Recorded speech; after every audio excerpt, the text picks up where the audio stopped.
Hey, what's happening, everybody? Welcome to the program. It's the Jeff Gerstmann Show. My name is Jeff Gerstmann. I'm hosting this week's installment. We are here. It is June 18th, 2024. And we're coming in hot on the heels of a bunch of morning trailers from Nintendo. The old Nintendo Direct happened. They announced it yesterday. They said, hey, what are you doing tomorrow morning? I said, well, I don't know. You know, it's like usually about somewhere between 4:45 and 5:15. I get my son and I bring him downstairs, and then we hang out down here, and I try to get a little sleep, and he watches a little TV and hangs out and does his thing. And they're like, no. Do you want to watch a thing? I'm like, yes, I do, but I for the aforementioned, I can't. He wants to watch Blue's Clues, so he does not want to watch your trailers for video games. He's back into Blue's Clues in a big way. And then Nintendo was like, but we got to show this stuff. I'm like, okay, well, you show it, and I'll take a look at it when I can. And so we just watched it here. If you're here live, we just watched it. A couple hours after the fact here. So that all just happened. And those are fresh announcements. I think one of the smartest things you can do when it comes to watching Nintendo Directs or anticipating them or whatever is to ignore anything anyone has to say about what's going to be there ahead of time. Not to say that people don't sometimes get it right, but I feel like of the culture of like that is sprung up around like people who leak stuff and then go like, I'm hearing there's going to be a direct this month, and I think it might be next week, and I might like the people that traffic in Nintendo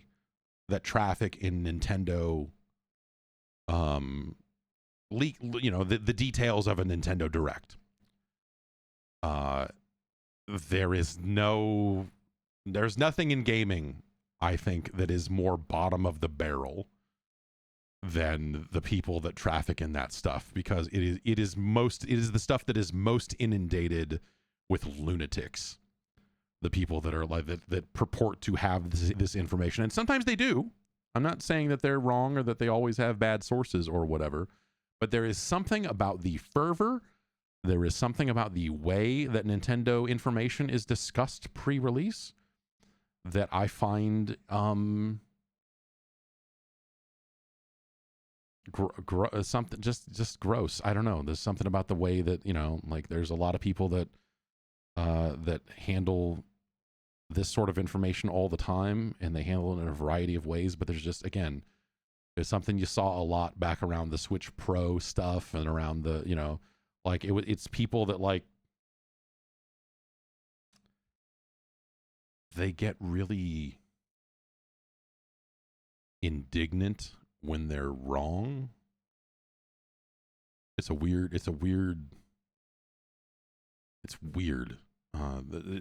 And again, it's something that is like relatively exclusive to the stuff around Nintendo information.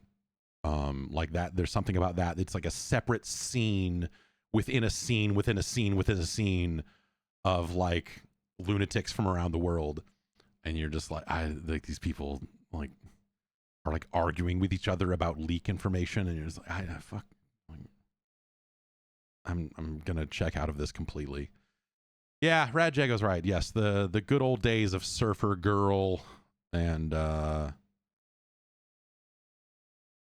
yeah, some of the other leakers of yore were a lot of fun back then. And some of that stuff's fun now. I don't know, but again, something about the specific way the Nintendo stuff happens or doesn't happen or whatever that just like these people just come across as extremely unhinged. Especially if they ever get a slightest thing wrong and someone tries to call them on it or whatever it is, or it's just like the weirdest. It's the weirdest collection. It's something that I'm like, as a result of me like basically not reading Twitter, like I don't see this stuff nearly as much anymore, and it's great. And it's and that's been nice to have a little bit more distance from that bullshit. But we did get to, you know, like they did present about 40 minutes.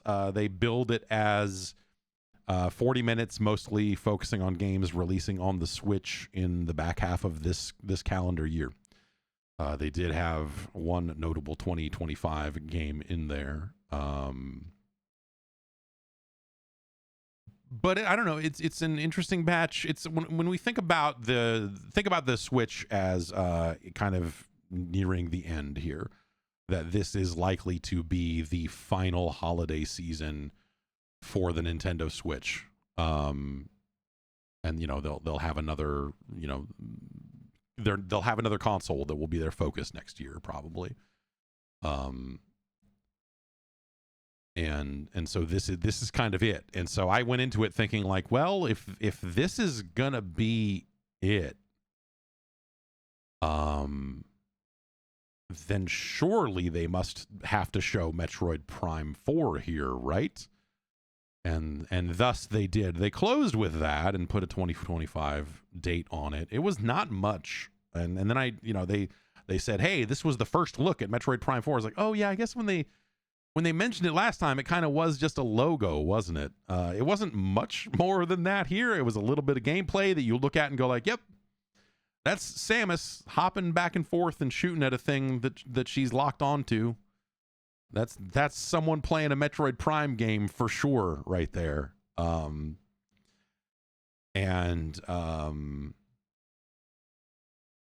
Yeah, I don't know. Like, I sometimes with stuff like that, I feel like you want a meatier, deeper look at a game, especially for something that was announced a long time ago. You kind of like expect them to go like, here it is, and we're going to spend 5 minutes talking to you about what's new about it.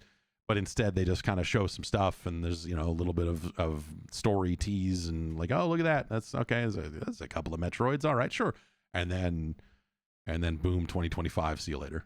And sure, you know, why not? As I said when we were watching that thing, I have really only come to have any real respect for the Metroid Prime games recently, like through the release of that the remaster or whatever on Switch, and playing that game with regular controls in an official capacity, because people try to hack on different control schemes over the years and whatever else, and I just never really cared about any of that stuff.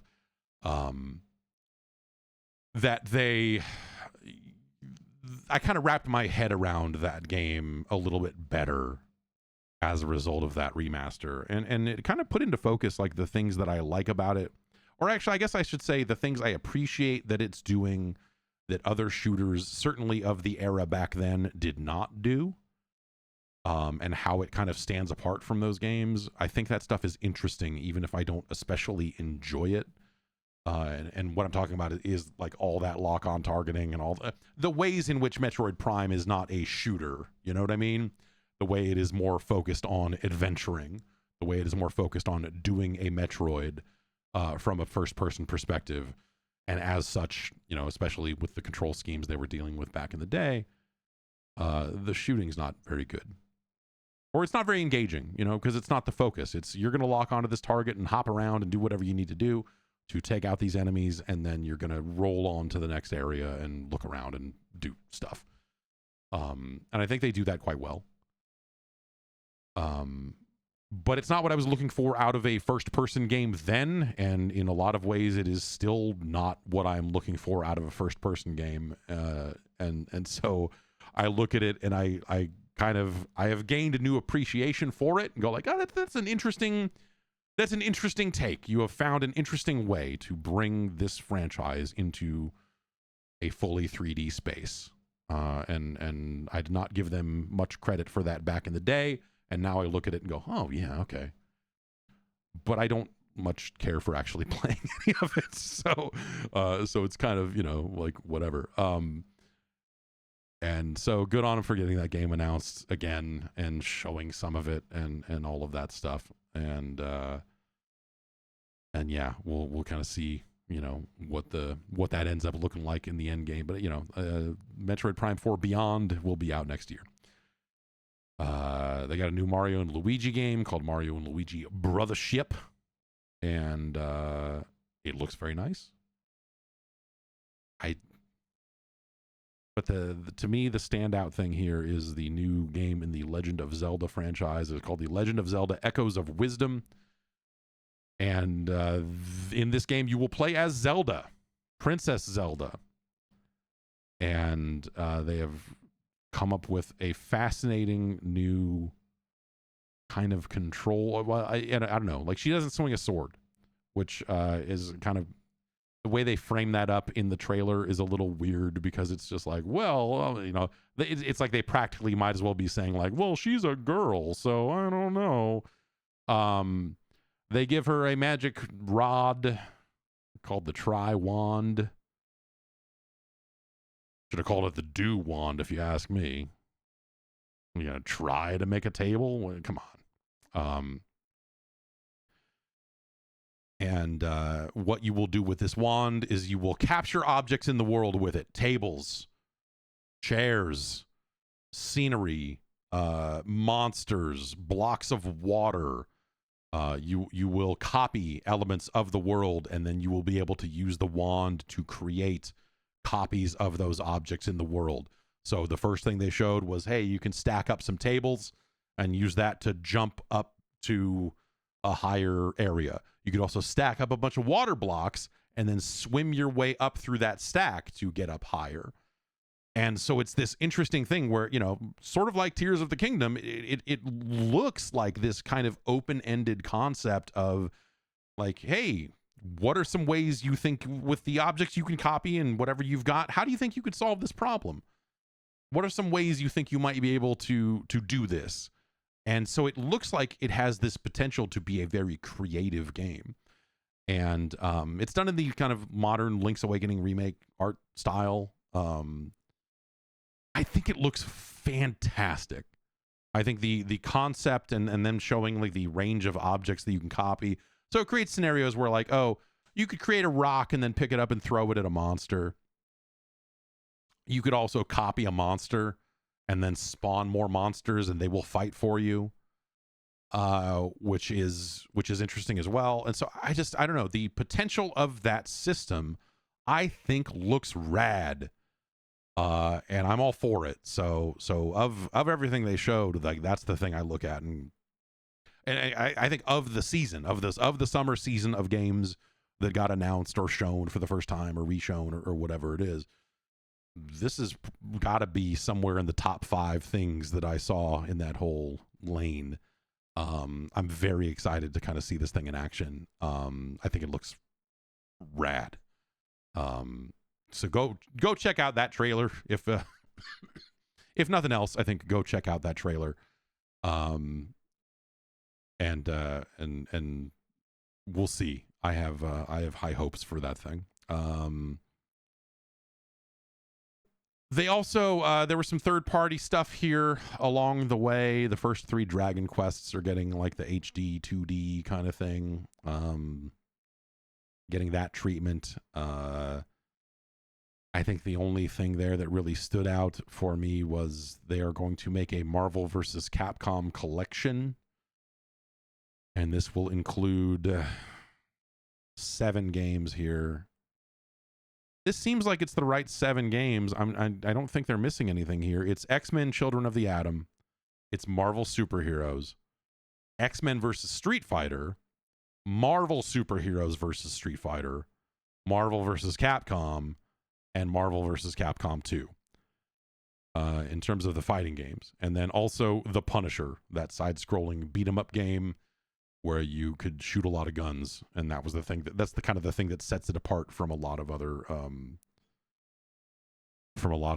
belt scrollers, is that there's a heavier reliance or you have greater options to shoot guns. I don't think there are any other fighting games in this. You know, presumably these are going to be the arcade versions, and this was an era when there was like, what is it, like the Japanese version of X-Men versus Street Fighter has like one, for Saturn specifically, has one extra character in it, and it's some Japanese comedian that is not a Marvel character. But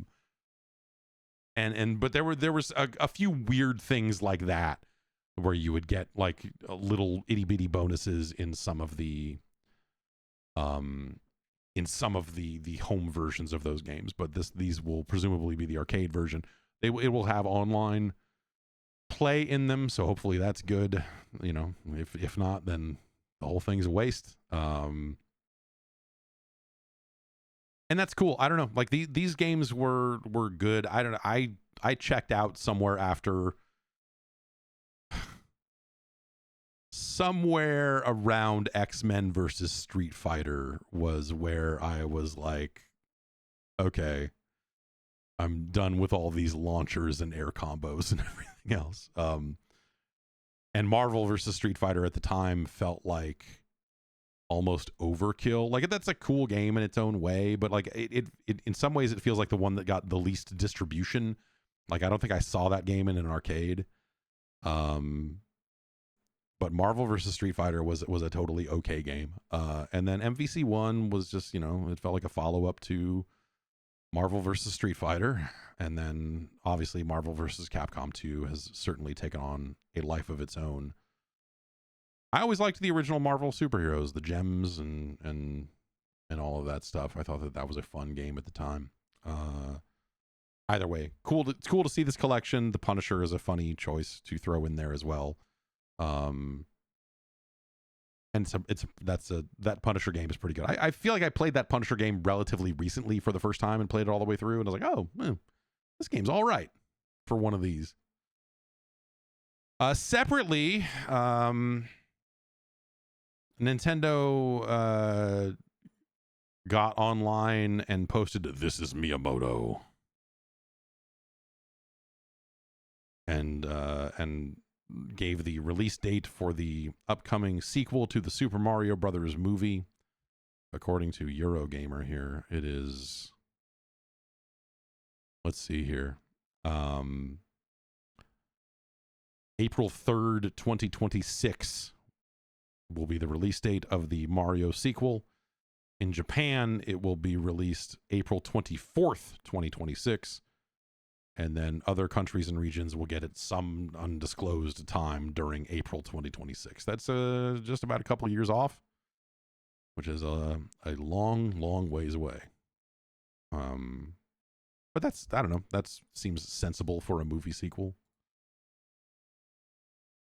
I saw they're making a new Star Wars, which of course they're always making a new Star Wars. But what I mean to say is, I don't think I realized that they were going to put out a Star Wars film that they could refer to as Episode 10.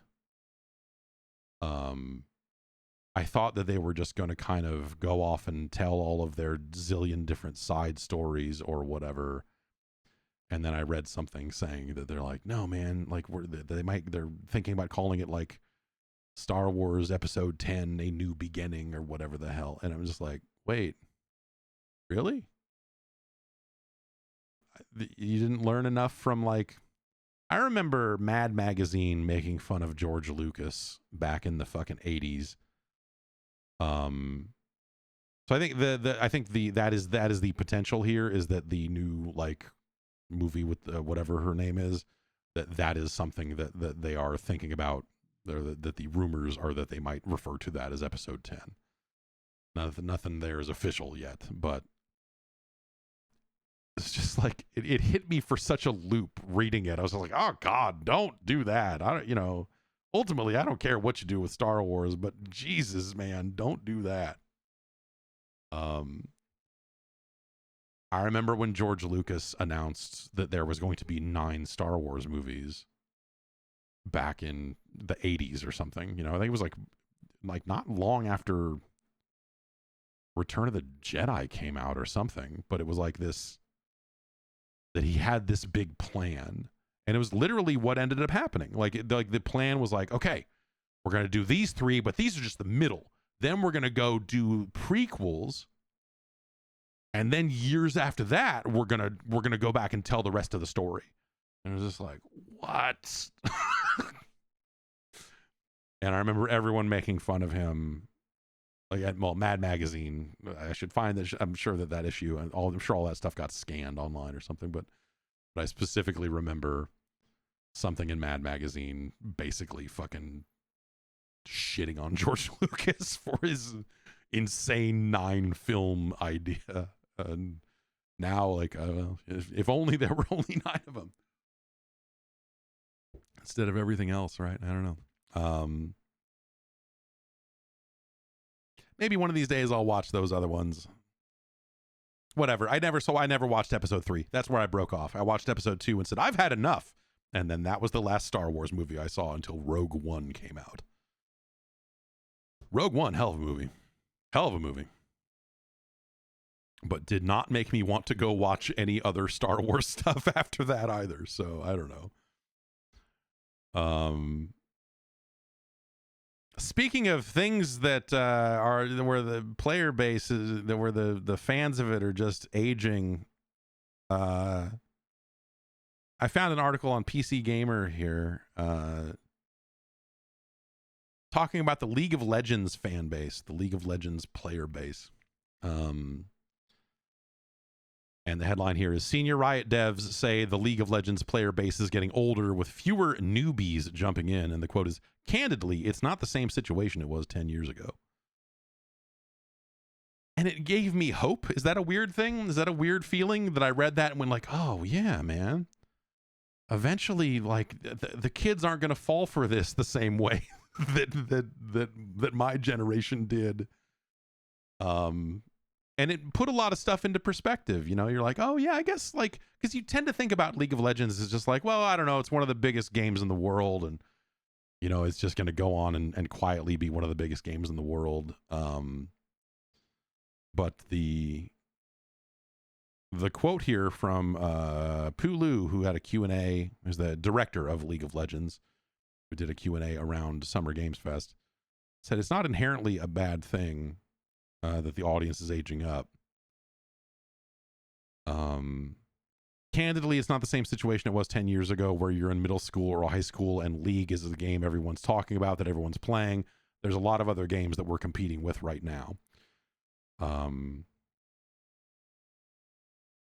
And, you know, they're also talking about like how to deal with smurfing and all this, the ongoing problems that all games like this, and you know, League probably more than most, is just feels like it's known for being an incredibly toxic situation. Like maybe if you're inside that scene, maybe you have different feelings on it, or even worse feelings on it because you're seeing it up close. But yeah. It's interesting though, like to think about that game and go like, oh, how do we make this game a little bit more casual for people that are no longer going to live their entire life around League? And I feel like Riot figured it out better than most, where they launched Valorant. They created a new time sink for a new generation of sickos. And all of those people just fell into Valorant. Like it makes sense why, you know, you see action MOBAs coming back a little bit, or you know, maybe some new attempts at that coming down the pipe. And some of the other games like that are maybe kind of forming in the background, or like, as you know, as Counter-Strike shifted into Counter-Strike 2 and some of that other stuff, like, you know, that you see these stalwarts of the sickos genre, I guess, games for lunatics,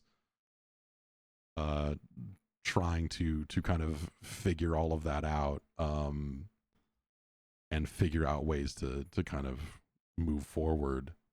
You know, clearly Riot saw the success of Counter-Strike and said, well, we could make a game like that, and they did. And immediately found a way to make it successful, which is crazy. But I guess, you know, if you've got that pipeline set up, like if you effectively have built the sickos pipeline, then you can probably, you know, you can immediately market Valorant to the League audience, and maybe that's the problem. You know, like there was a a big long statement from the director. I believe she was the director of Valorant. I believe that's her title, but it was like a long statement from her saying like, you know, hey, there's so much more work we need to do to make fucking Valorant not a cesspool of fucking assholes. That's my words, not hers. But you know, how do we clean up Valorant to make it something that people don't, you know, have to fucking endure all of this fucking bullshit. You know, basically saying like, you know, people shouldn't have to turn off all their voice chat and all of their communication in a game where that can be vital to win. They shouldn't have to do that just to stay sane. But that's all games. I don't know. Like the problems that Valorant is going through are happening at a different scale because of its popularity. And also I wonder, does that pipeline, how much of Valorant's problem is because it's from the makers of League and they probably got an influx right off the bat of people who were already fucking League delinquents funneling into Valorant and just like, well, I'm going to be this type of asshole here too. I don't know, man. It's interesting to see, and they should, right? Like that's a problem that people should be attacking and trying to solve, the voice chat issue. It used to not be like this. You know, in the early days of, and that's not to say it was not at least a little bit always like this, because it was, but it was not always this fucking bad. You know, you go back to some of the, you know, 2007, 2008 Call of Duty, but like you go back to that era of Xbox Live, I think a lot of people were more apt to wear a headset and communicate. And I think, yeah, TF2 certainly was an era there too, where, you know, yeah, you had a lot of voice chat and people kind of just like generally accepting it. But you would always have some people there trying to fuck it up, but like they were not the norm. Nowadays, like it's not worth it. I don't know what would ever get me back. I don't know, like, because I'm at a point now where I'm not especially interested in playing games where voice communication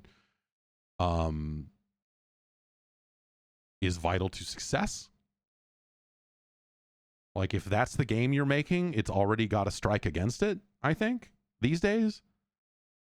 And it's part of why I think the Apex Legends ping system was such an ingenious like concept, and you know, when it first rolled out, because it was like, oh wow, you thought about this, you really thought about this. But like I don't want to, I'm no longer interested in talking to strangers.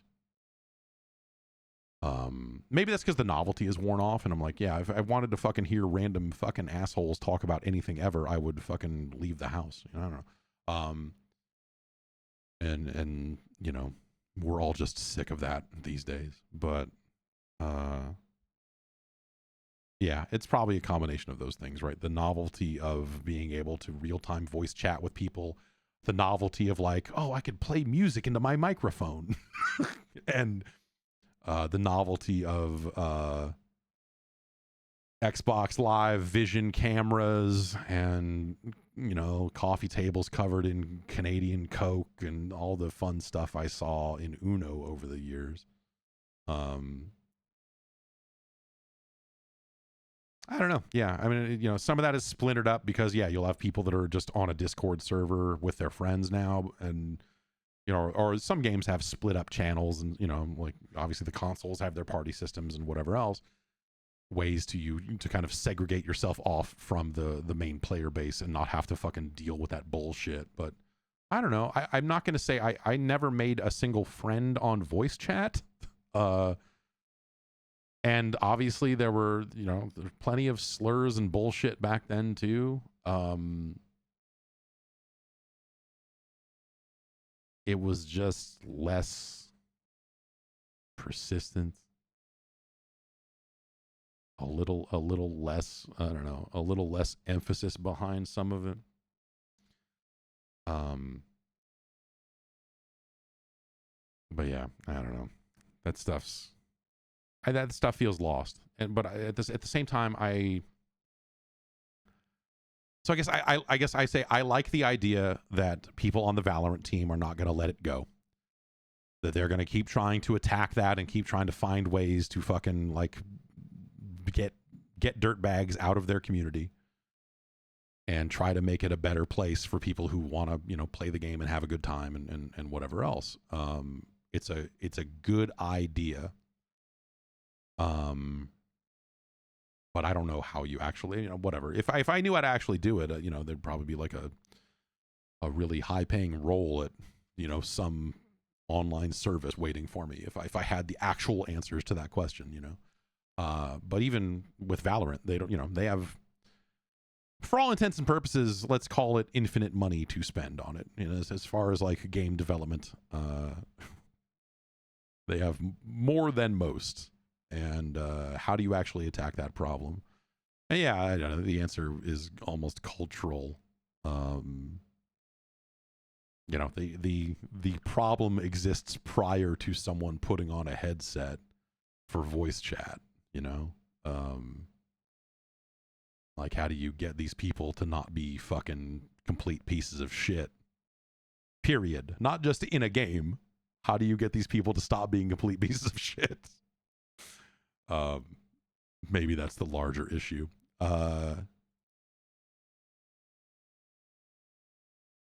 This is so Paradox Interactive. They've had an interesting time of it for sure. They have well, first they delayed their Sims style game called Life by You, which was scheduled originally, I believe, to release in early access earlier this month. Now, keep in mind that Paradox Interactive had already taken its lumps from the release of Cities Skylines 2, which people were not happy about when it came out.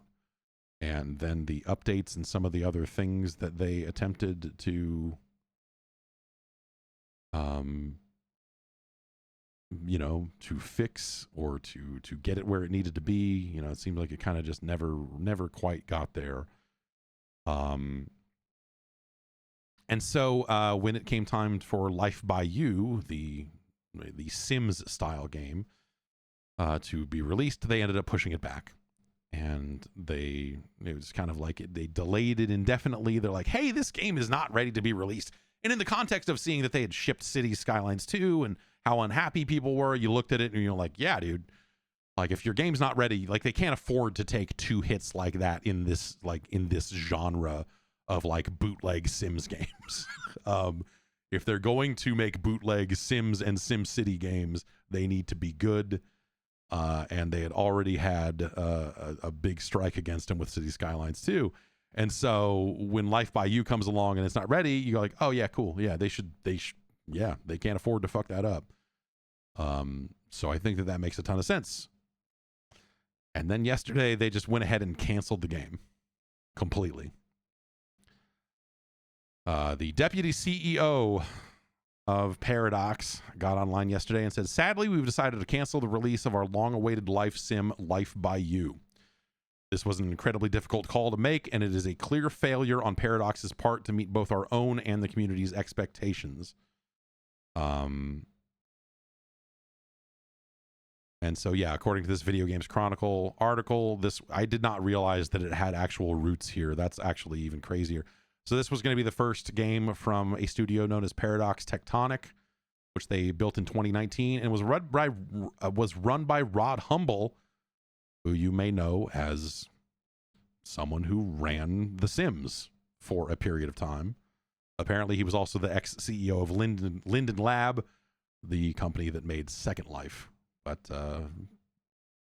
you can't hold that against him. It was originally scheduled for September and then delayed till March and then delayed till June, and now they have straight up canceled it. The follow-up on this is that they have then closed the studio.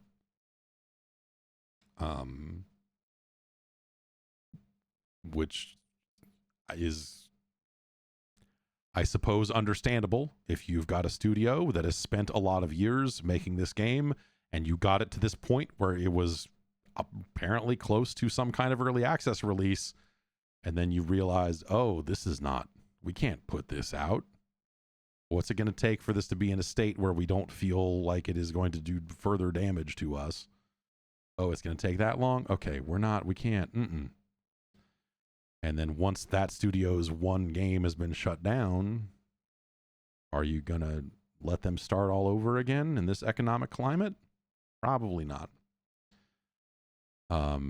Yeah, what was going on at Paradox that it got to this point? Like, who looked at the milestones? Did they meet the miles? Like, I'm not going to cast any blame around this, because who the hell knows? Like, this is such a fucking insane story that I'm sure that someone will eventually talk about what happened and why this game was maybe not in a state, or maybe they will say, actually, this game was in a perfect state, but Paradox was not in a position to release it. Like, there are a lot of different directions that this one could go, depending on who says what about what. But this is fucking nuts, man. Like, this game was, again, supposed to have launched earlier this month, but that was the third. They had already pushed the early access release back twice to get to this point. And so a few weeks back, we decided to hold off on an early access release in order to reevaluate Life by You, as we still felt the game was lacking in some key areas, though a time extension was an option. Once we took that pause to get a wider view of the game, it became clear to us that the road leading to a release that we felt confident about was far too long and uncertain. This is obviously tough and disappointing for everyone who poured their time and enthusiasm into this project, especially when our decision comes so late in the process. Yeah, I can't think of, I'm trying to think of like a game that got shut down this late that was like basically supposed to be hitting early access, and instead they said, oh, we're actually pulling the plug on this. Hyenas, yeah, NBA Elite is probably actually a good pull there for sure. But geez, and then yes, in the wake of that, the studio was also then shut down.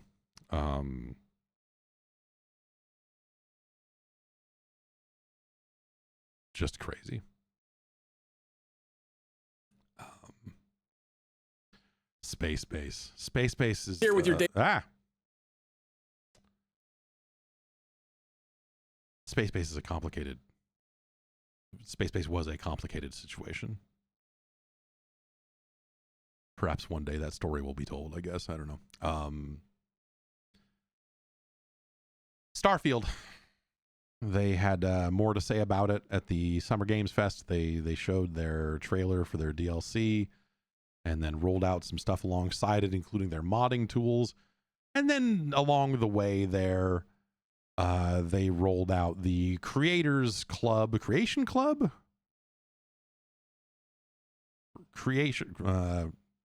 They rolled out paid mods.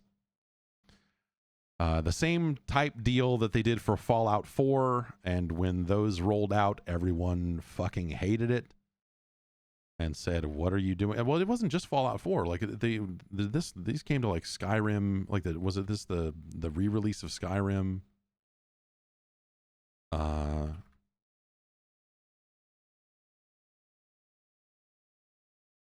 Yeah, Skyrim Special Edition and Fallout 4 were the games that have partaken in this process before. The Creation Club. And so Starfield got it too. And people got mad all over again. In a way that you know is expected, but also, I don't know, did Bethesda think that like they could do this and enough time has passed and like consumers have just gotten used to getting screwed over all the time that they thought like, oh, that paid mods would go down smoother this time? I don't. It's a really weird. I don't know. Did they think less of the customers this time around and they thought that they could get away with it? or what, but they launched something that they made themselves that was like meant to be like the first in a series that they charged like $7 for a thing, and just like the stuff that just feels like out of whack with the way that DLC gets paid for. This also kind of all came in conjunction with an interview that Todd Howard did over the last week with Mr. Matty Plays, where he revealed that they plan to have like Starfield story expansions on something that resembles an annual basis, that they're hoping to kind of, he says, I would say more or less, yeah. How long that continues for is uncertain. Hopefully a very long time, but we're planning for the one after this, so there will be another one. That's Todd Howard on Starfield mods, according to Video Games Chronicles recap of this YouTube interview.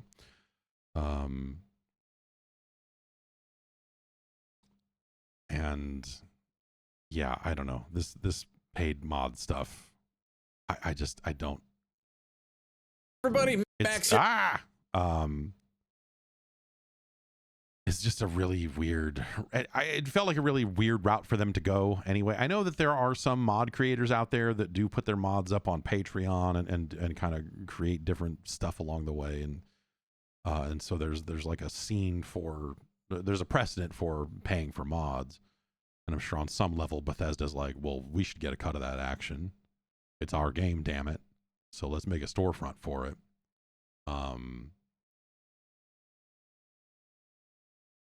But yeah, IGN's kind of takeaways from this article is that, on Steam, the user reviews have flipped over to mostly negative for recent reviews, and that Bethesda is charging $7 for a single mission in the Trackers Alliance. Establishes the first of several missions enabling you to live your best bounty hunting life. The first mission, the Starjacker, will have you in contact with a mysterious tracker located in settlements throughout the settled systems. From there, let the hunts begin. The second Trackers Alliance mission, the Vulture, is available within the new Creations menu, and what bounty hunter is without their trusted methods to get the job done?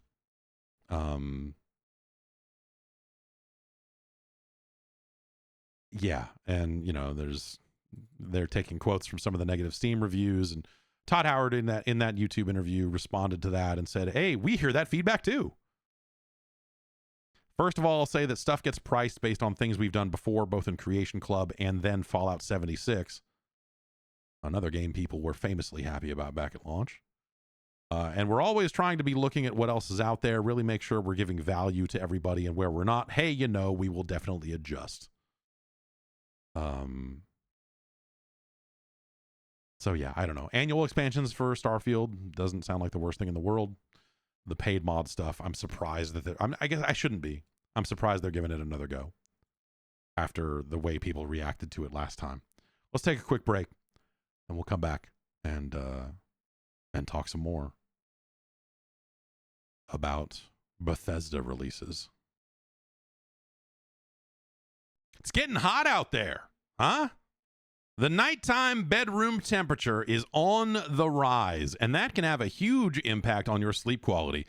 If you're waking up too hot, or dare I say it's too cold, you gotta check out Miracle Made's bed sheets. These sheets are inspired by NASA, and they use silver-infused fabrics that are temperature regulating, so you can sleep at the perfect temperature all night long. You get better sleep every night. On top of that, these sheets are self-cleaning. That silver infusion can help prevent up to 99.7% of bacterial growth, leaving them to stay cleaner and fresher 3 times longer than other sheets. That's no more gross odors, keep the stink out of there. And hey, they're comfortable. That's right, they're luxuriously comfortable, without the high price tag of other luxury brands, and they feel as nice, if not nicer, than sheets used by some 5-star hotels. You know who you are. These sheets are designed for your skin. Stop sleeping on bacteria. Bacteria clogs your pores. It can cause breakouts and acne. Sleep clean and cool with Miracle. You want in on this? I know you want in. All right. Go to trymiracle.com/Jeff to try Miracle Made sheets today. And whether you're buying them for yourself or as a gift for a loved one, if you order today, you can save over 40% off. And if you use the promo code Jeff at checkout, you'll get 3 free towels and save an extra 20%. Miracle is so confident in their product, it's back with a 30-day money-back guarantee. So if you aren't 100% satisfied, you will get a full refund. Upgrade your sleep to Miracle Made. Go to trymiracle.com/Jeff and use the code Jeff to claim your free 3-piece towel set and save over 40% off. Again, that's trymiracle.com/Jeff to treat yourself. And thanks to Miracle Made for sponsoring the episode.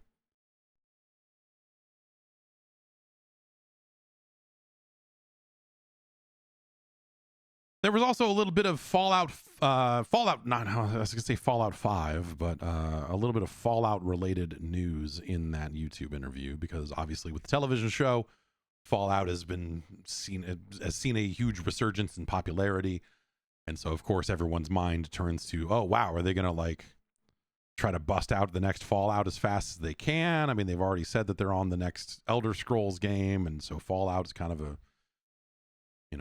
far out thing if it happens at Bethesda. And the relevant quotes there are like, I don't think it's bad for people to miss things as well, and basically saying that they're not going to try to rush out a Fallout 5 or a sequel to Fallout, I guess, out of Bethesda. Says here, let's see, let's find for other Fallout games in the future, obviously I can't talk about those right now, but I would say sort of rushing through them, or we need to get stuff out that's different than the work we're doing in Fallout 76. We don't feel like we need to rush any of that. Right now, the Fallout TV show fills a certain niche in terms of the franchise and storytelling. I totally get the desire for a new mainline single-player game, and look, those things take time. We just want to get it right and make sure that everything we're doing in a franchise, whether it's Elder Scrolls or Fallout and now Starfield, that those become meaningful moments for everybody who loves those franchises as much as we do. To which, to me, that sounds like a couple of things, right? I mean, obviously, to them, they look at Fallout 76 and go, well, that's the Fallout game we're continually updating, so we can always do some kind of tie-in thing, or, they could try to push people towards Fallout 76, to kind of use that to capitalize on the popularity of the television show. The other thing that says to me is that because he's very specifically mentioning a new main line. Let me load that back up and make sure that is not Video Games Chronicle. Yeah, okay. So yeah, that is a direct quote. I totally get the desire for a new mainline single player game, and look, those things take time. To me, that says, yes, absolutely, there will be a new single player Fallout game, and that the next one is not going to be Fallout 5.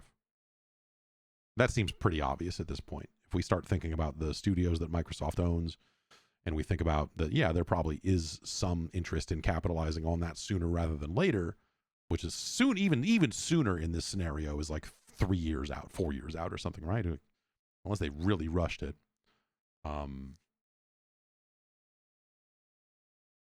I think it would make sense. And there was also other kind of, they talked about shortening the length of time between its releases. This was something that Todd Howard said on Greg Miller's show not that long ago, was the idea of just like, hey, what's the quote here? They do take a long time. And so I think one of the things we're focused on here is obviously making sure they're of the highest quality, but also finding ways to increase our output, because we don't want to wait that long either.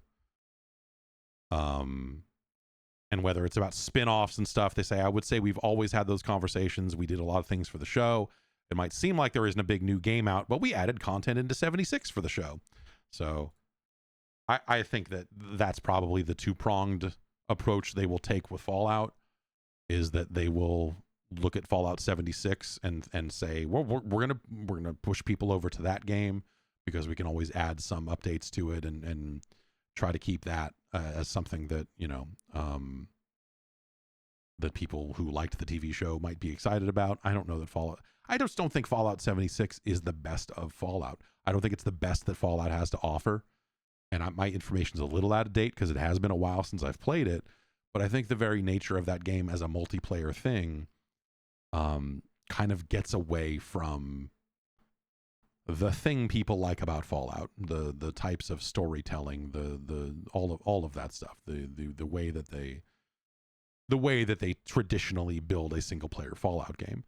But also, if we think about Bethesda Game Studios as being completely wrapped up in Starfield content, while also getting closer and closer to being in production on the next Elder Scrolls game, but they're not going to be in a position to do a Fallout game for a really long time. So it would really not surprise me. And this is, seems like one of those brain dead obvious things that you're like, yeah, well, yeah, duh. So I'm not presenting this as some kind of fucking bold take. I fully expect that they will at least try to do some kind of Fallout thing outside of Todd Howard's team. Whether they have some say over it, of course they would. It's their, like whatever. But I bet that they find a studio and say, hey, make us a spin-off, make us another, a New Vegas-esque kind of game that we can put into this continuum. In fact, like maybe the smartest thing they could do, because presumably they will make another season of the Fallout show, right? And it would probably take too long to make a game to even capitalize on season 2 of Fallout. And it'll probably get canceled around that, because isn't that the story that nothing makes it past 2 seasons anymore? But they would be a lot closer to capitalizing on the popularity of the television show if they just went and found another studio and said, get out there and make it happen. And that they tried to make a game that maybe fit into that timeline that was a little closer to that. It's 3 seasons, not 2? Okay, all right. Yeah, I thought, because they're on Amazon. I thought Amazon, I always felt like Amazon was cutting stuff off early, but I could easily see them.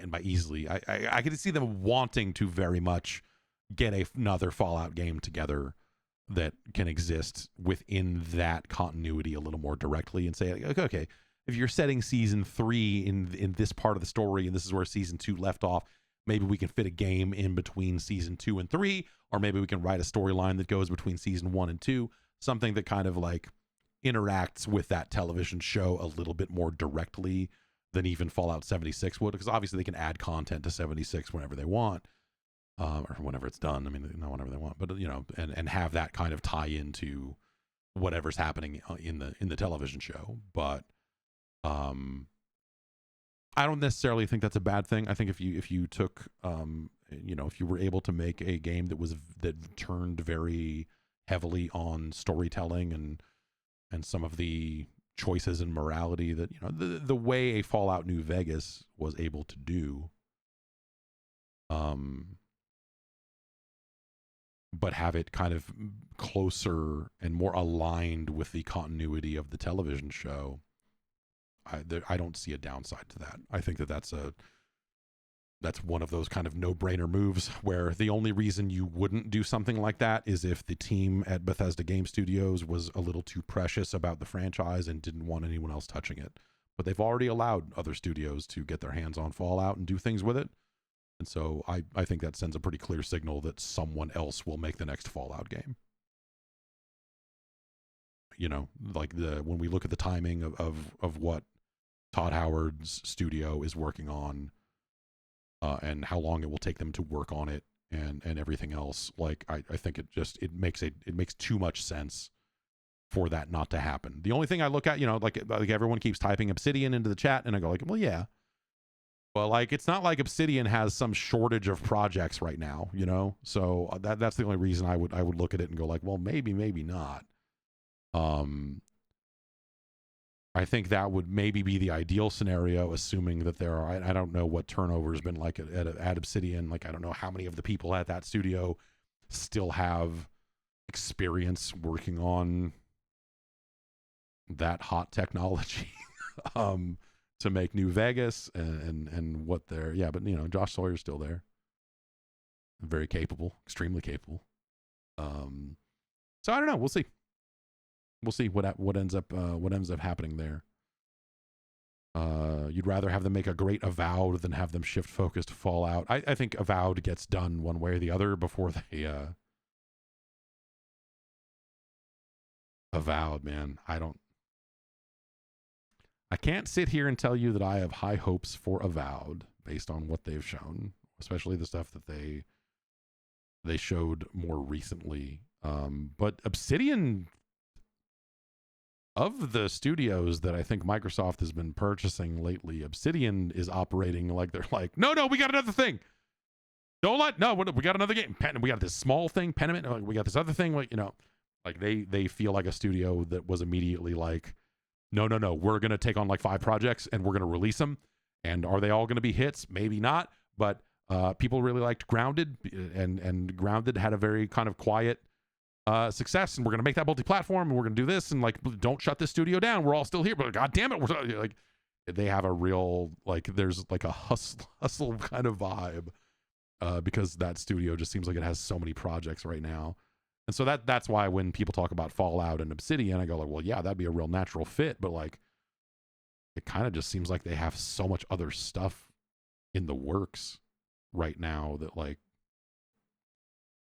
is that going to be, are they the right team for? They probably are the right team for that, but can you afford to wait around for them to be available?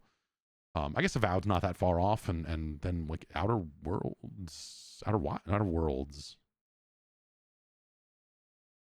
I don't know. Yeah, we'll see. We'll see how all that stuff ends up, I guess, but that's, I don't know. Again, I don't think that that's like some big, this is not some big brain, prediction I'm coming to you with. Like, I bet, this just seems like common sense. Again, you look at what the Bethesda, like what is BGS up to? They've got these big annual plans for Starfield. Starfield still needs some work on top of that. And then they're going to do Elder Scrolls, which is presumably going to take a very long time and also get a bunch of post-release attention. The idea of them like rolling right onto Fallout, maybe they will, but also I think something can happen sooner if they find another team to do it. And if they can find another team to do it, they should, because I think that's worked out okay for them in the past.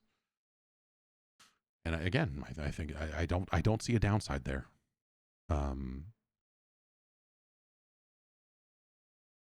Dare I say it? They should make another Fallout game. There. I said it. Bold, I know. That's it for the news. Why don't we get into some emails here? podcast@guard.bike is the email address. Send in some emails to me, and I will read them. Tobias wrote in from Denmark and said, remember Alundra? There's more. It feels like I'm the only one who remembers the PlayStation 1 game Alundra. It was one of the first games I ever owned, as it came bundled with my first console, the PlayStation, along with Tekken 2 and a Gran Turismo game. I never actually beat it, as I was around 7 at the time and couldn't understand English. I later learned that this game has a reputation for its difficulty. Later in my gaming career, I encountered the Legend of Zelda series. Needless to say, I noticed many similarities between those and Alundra. Do you remember anything about this game, and how was the heavy Zelda inspiration received at the time? Yes. No, Alundra was cool. To me, it's like Alundra and Blood Omen, Legacy of Kain, are kind of like hand in hand in this weird kind of vague Zelda-esque PlayStation games of the era. Less, I mean, it's hard to, Legacy of Kain is, I would not call it a Zelda-like, but there's, at the time, there were definitely comparisons to be drawn. Alundra, I remember being well received by the people who played it, but it was not a game that was especially, that was played all of that I don't know. It didn't seem like a very popular game. And I remember Alundra. I remember liking Alundra and being like, hey, this seems really cool. But no, I don't think I ever finished it. I know I fucked around with it here and there, but I never really spent a ton of time with it. Alundra seems like the sort of game that the people who know about it and care about it really love it, but it never made a huge dent. Some people in chat is like, yeah, the ice castle is hard as fuck, and you have to get a retranslation to play it today. Yeah, this retranslations. It's cool that can exist, but sad that it has to, I suppose. But yeah, I don't know. Those were always my memories of Alundra, is that it was like pretty well liked by the folks who thought to check it out, but it was not some massive release either. It was, but at the time, you think about that era. Alundra was, what year was that? Was that like 96? 97. Okay, that's way later than I thought it would be.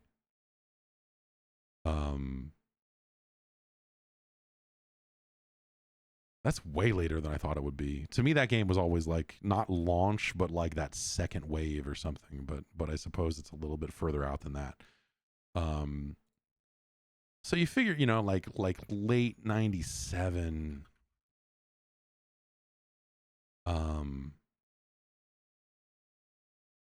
That's still basically a full year away from the release of Ocarina of Time. And so there was a big opening in the market there in that window between A Link to the Past and Ocarina. Like there were no games that were out there that you go like, oh, this is like Zelda. Like that wasn't just a common type of game that anyone was making. And so Alundra kind of, I think, benefited from that in a weird way. Because you're like, this is kind of like a Zelda game, it's kind of awesome that that this exists. It's not perfect, but you got to take what you can get in that era. It's kind of like I'm so drawing a blank on this game. It's the Four Horsemen of the Apocalypse. You play as one of them. It is very like post Ocarina. THQ published it originally, and they made a Darksiders. Yes, Darksiders. Man, like Darksiders was that for the 3D era of Zelda in a weird way, where there were not a lot of people making Zelda knockoffs in that era. And so Darksiders was actually kind of fucking awesome because it was like, here's this like kind of badass fucking weird. It's like Zelda-like in some ways that matter. And then they're like, what if we put a portal gun in it too? And you're like, sure. Why not? Okami. Yeah, Okami. I don't much care for Okami. I just never did. It never did it for me. It was always like a beautiful game. Like a beautiful game. But there's something about it was the character movement and a lot of stuff there that just it never did the Zelda thing that I like that people like give it credit for. I never felt that coming out of it. Yeah, so people are saying that it drags and then it's maybe a little long. Yeah, that sounds about right.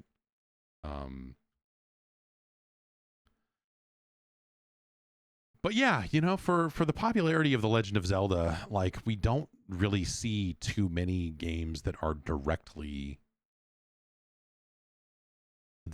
take from it. I think when you go back and look, especially that's something, going back and playing all these 8-bit NES games lately, you really don't see too many games that like are just like, hey, we made one of those, And yeah, there'll be some indies that will take inspiration from Zelda, and that happens more and more nowadays. Mini shoot adventures for sure. Tunic, like you see that stuff for reals. But back before all that, you didn't really see a lot of that stuff. So yeah, you end up with stuff like Darksiders and stuff like Alundra. Especially Darksiders, because it was like, no man, we're making, it's fucking, yeah, they're like we're taking some inspiration from the Legend of Zelda, but also this game's fucking edgy, bro. Blades will fucking bleed for real, dog. And that's always, I don't know, it's weird. Barry writes in and asks a question about the free-to-play tone, which is an interesting idea. I have been enjoying X-Defiant more than I anticipated, so I took a look at their battle pass and store to see if there was anything worth throwing a couple of bucks at, as I usually like to when I get a few hours of fun out of a free-to-play game. As an aside, I'll say that I uninstalled X-Defiant last night. Anyway, it was all the usual free-to-play skins and trinkets, flame emblazoned guns or ugly graffiti art styles on characters, and I realized I have this problem with most free-to-play games. Why is it also garish and ugly and gamer-fied? Even one of the free victory poses you start the game with is a recreation of an overused Twitter GIF. Why do so many free-to-play games have this same cloying tone? Is there space in the market for a free-to-play shooter that's gimmick is, we have actual cool skins on our battle pass? I'm just going to say no. I don't know, man. You're on to something. There's like a weird, like, the aesthetic, the fucking gamer aesthetic, the post Mountain Dew era that we are now in. The, like, yeah, like it's got this, it's the equivalent of the fucking Hot Topic fucking shirt with the flames up the side, and maybe it has Goku on it and maybe it doesn't, depending on which version you bought. But it's a bunch of tacky fucking bullshit, and it is like the gaming equivalent of like Ed Hardy or something. But yeah, there's something. Someone in chat says that was never Hot Topic. Fuck you. We think I've never been to a fucking Hot Topic before? You think I didn't see that shit in the fucking, like, I'm not fucking making shit up over here. Jesus Christ.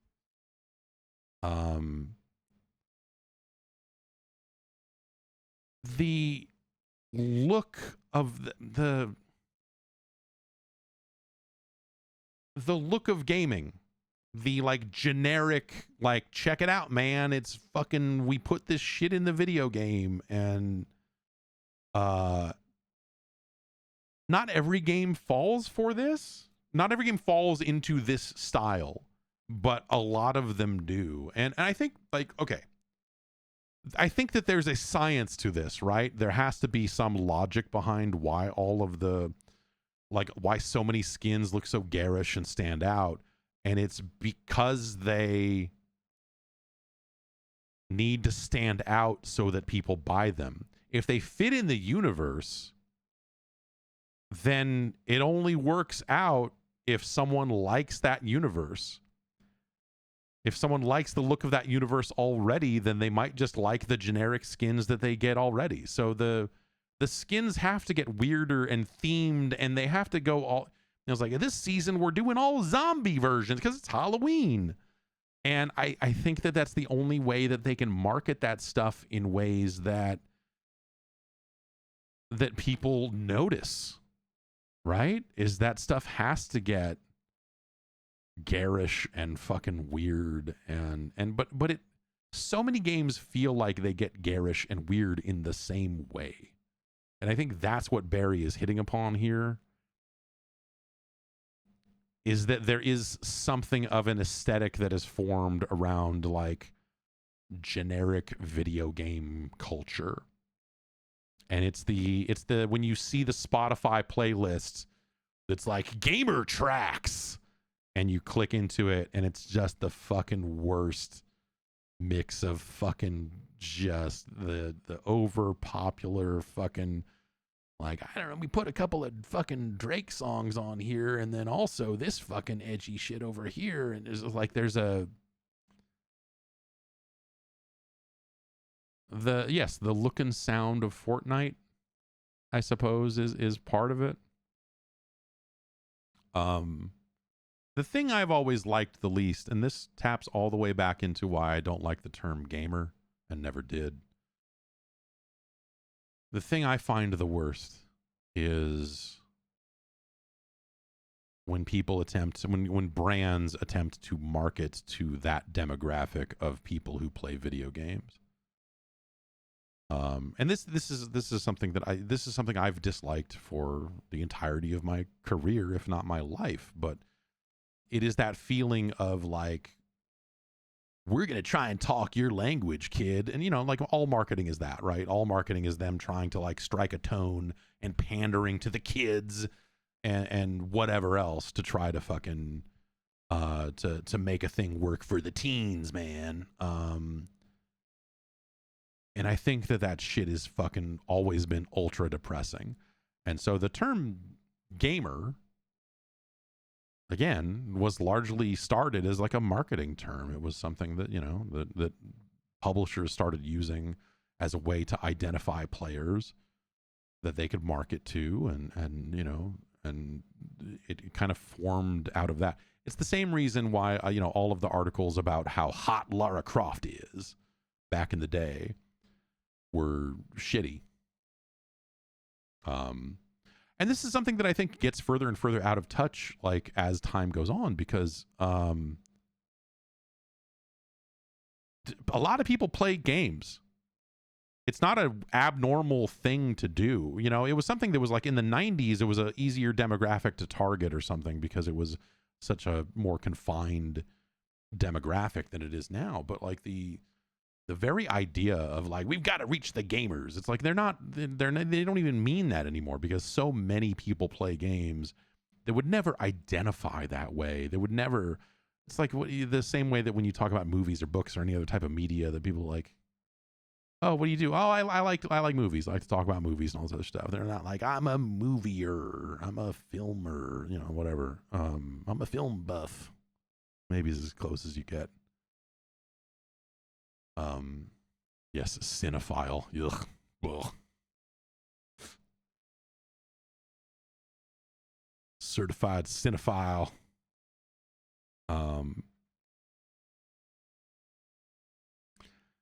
So I don't know, man. There must be a demographic that does like that shit, right? There kind of has to be. Otherwise, they wouldn't do it. And it's like it's hard because like I like graffiti. I always have. You know, when there are sick pieces up around and I can look at it when I'm stopped at the freeway, I'm excited. I don't necessarily go out of my way to seek it out or whatever, but like, you know, sometimes you'll find an Instagram of someone who's out there getting up, if you will. And I'll stop and look at that stuff and be like, yeah, fucking cool.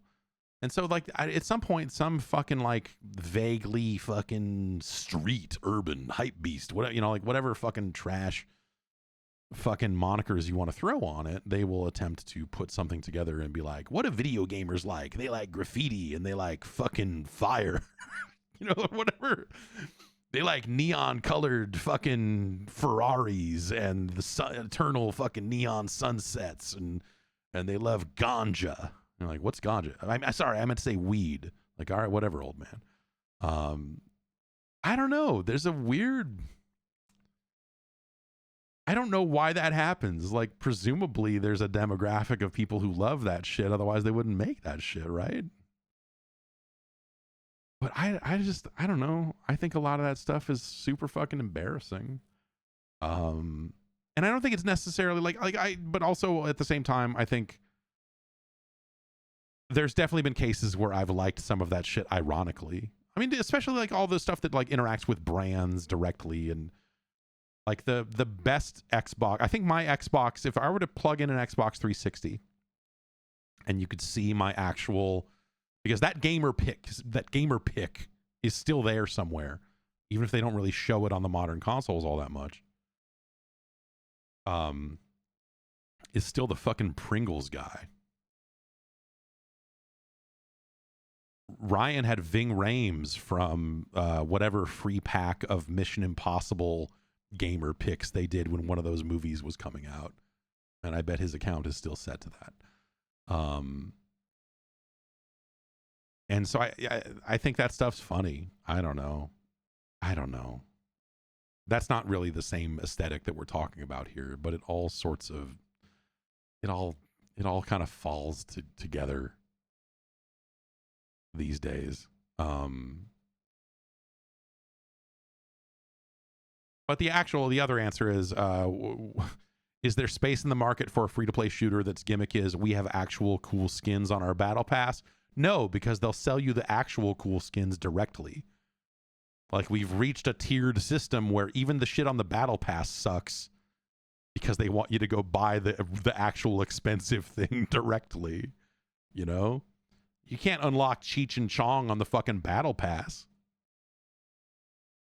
Well, for the Fortnite battle pass actually is a little bit better, I think, in some cases at putting some of its fun guest characters on the pass directly. But yeah, the like flame guns and ugly graffiti and whatever else. I'm not like immediately opposed to those styles, but you're right, Barry, that I think a lot of that stuff does get overused, and it does form an aesthetic of its own that I think is oftentimes like embarrassing. I don't know. You're right. It looks cheap. It's the look and feel of free to play. I think you're right. There are certainly paid games that fall into that trap and have that look and that aesthetic. But like also, I guess the other thing I'd say is like, if that shit didn't work, they wouldn't make it. I don't know. You go all the way back to like the Gears of War weapon skins, which I think of as one of the more egregious things I've encountered over the years, when they were like, what was it? But even then they were like, hey, if you want to spend $100, you can get all of them. Nowadays, what would $100 get you in Call of Duty, Fortnite? You know, not everything. Certainly not everything. God, I forgot all about Suicide Squad. How's the skin business in Suicide Squad going? I'm sure it's brisk. Yeah, there's a lot of skins in multiverses. There's a lot of like, it's like everyone has like a Toon Shader skin and a few other things like that, you know, are at least like aesthetically appropriate, I guess, for now. So that's the thing, is like a lot of games have to start with something that's close to being on brand, and then over the course of their seasons they get further and further out there, because you have to attract attention. You have to be like, oh, I don't know, here's some really wild shit out here, some really wild guest characters and whatever else, to try to get people, you know, to part with their money every 3 months or whatever it is. But yeah, there's got to be a name for that. What is that art style? Like it's this shitty kind of post vaporwave, post outrun, neon sunset shit, but also neon fire and you know, it's not like mall core. Yeah, Funko core. Is it Funko core? Is it is it Ready Player One core? Because all of it comes from a bunch of different fucking properties half the time anyway. Is it like embarrassing fucking Metaverse core? Is it Metaverse core? Is that what we're calling this now?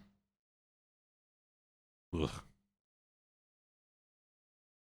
Feels bad, man. Ugh.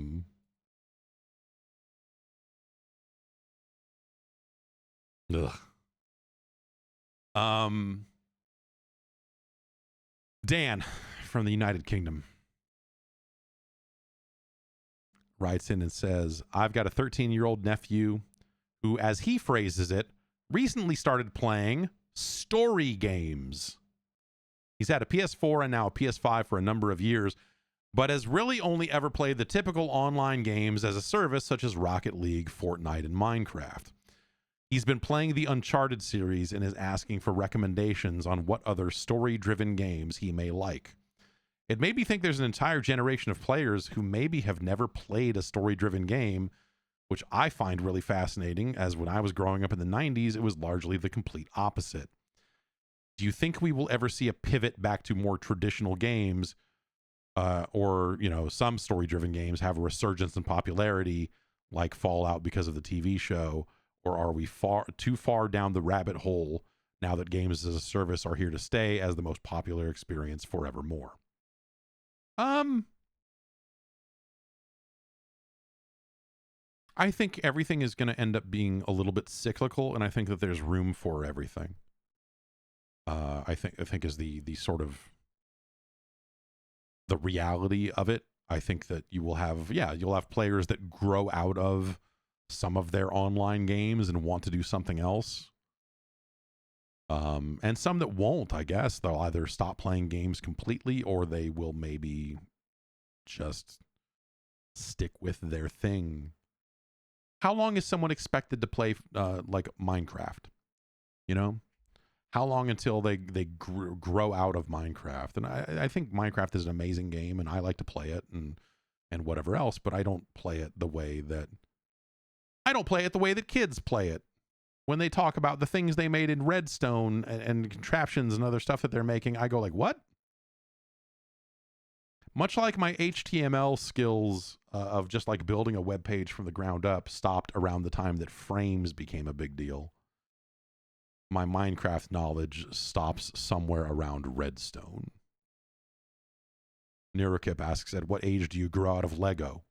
I'll say about 12.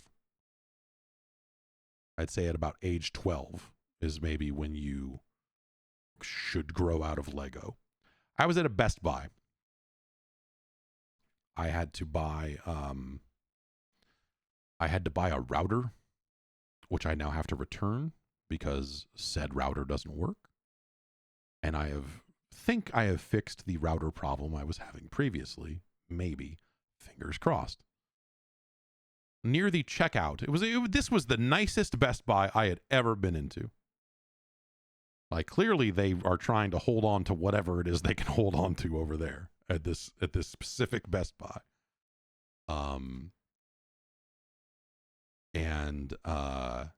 They had a section near the checkout that was it was their Lego section. And they had it split up into two separate categories. It was like Lego for play and Lego for show. And it was like, over here is the Lego shit that you're going to put on a shelf and look at and go like, that's the Millennium Falcon. And then here's the stuff over here that actual kids are going to have fun with and do cool shit with. And then over here is like, look, it's the scene. It's the famous scene from Game of Thrones. I recreated it in Lego by following these instructions to the T. And I thought that was interesting. Like that to me feels like that's the separation, right? Either you are into like Legos and you're building random shit and being cool and building cool stuff, much like the way kids play Minecraft. Or you're basically treating Lego like it's a 3D jigsaw puzzle and you're building a thing and going, built that thing. And I don't know. Gunplay, I think building models and gluing and snapping shit together and building cool stuff for your shelves, I think that stuff is awesome. I think that the idea of Lego as like, again, as like polygonal jigsaw puzzle, that is so not interesting to me. That is so like, I like just look at that and be like, I don't want anything to do with that whatsoever. But if you're fucking putting together a sick fucking robot and at the end it looks like a sick fucking robot, I'm like, yeah.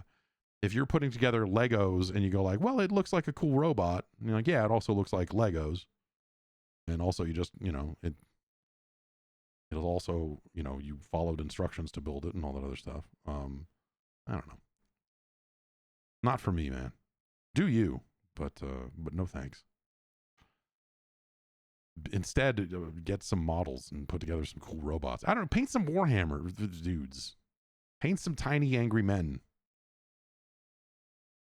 I don't know.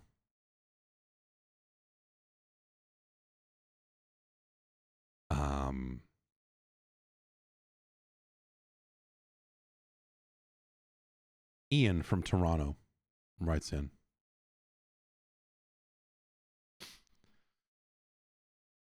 I think my actual thing with Legos are, I think you should just get the blocks and build a bunch of cool shit on your own, and that's that. The idea of getting Legos and then following instructions, to me, is the antithesis of why you play with cool shit like that. You know?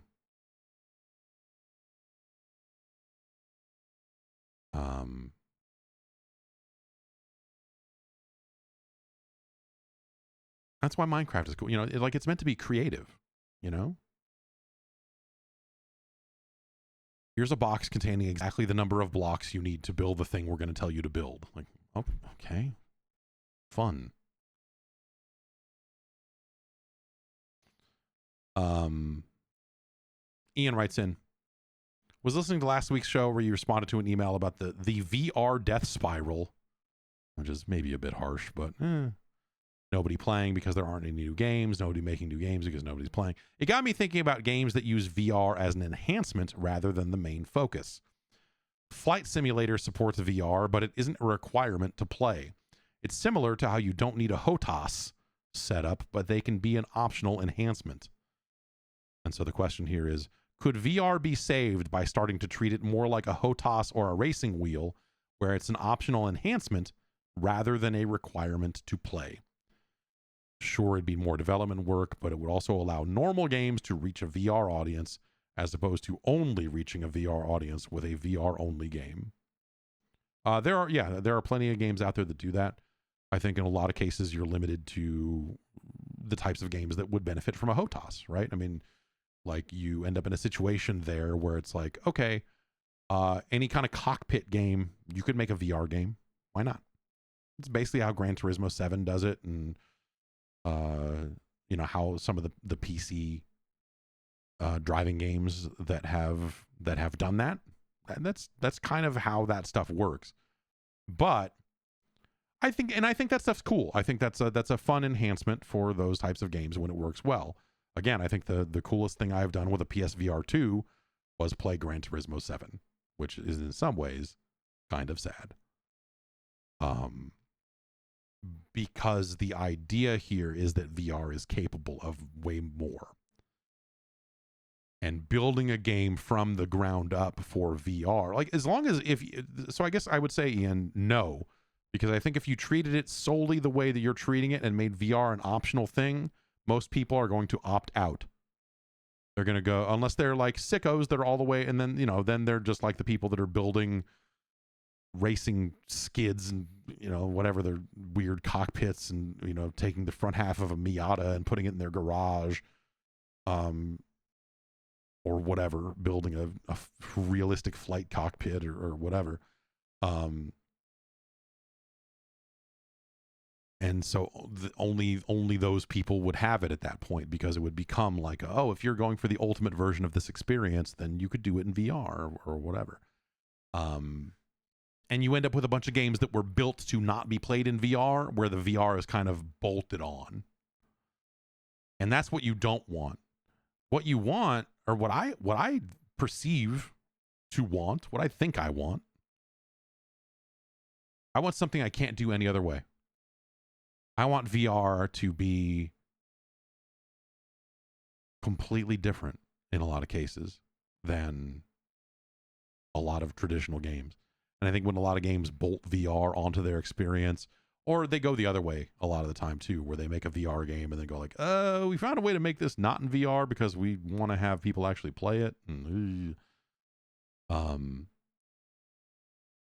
I think VR is typically at its best when it's a full-on integral part of the experience.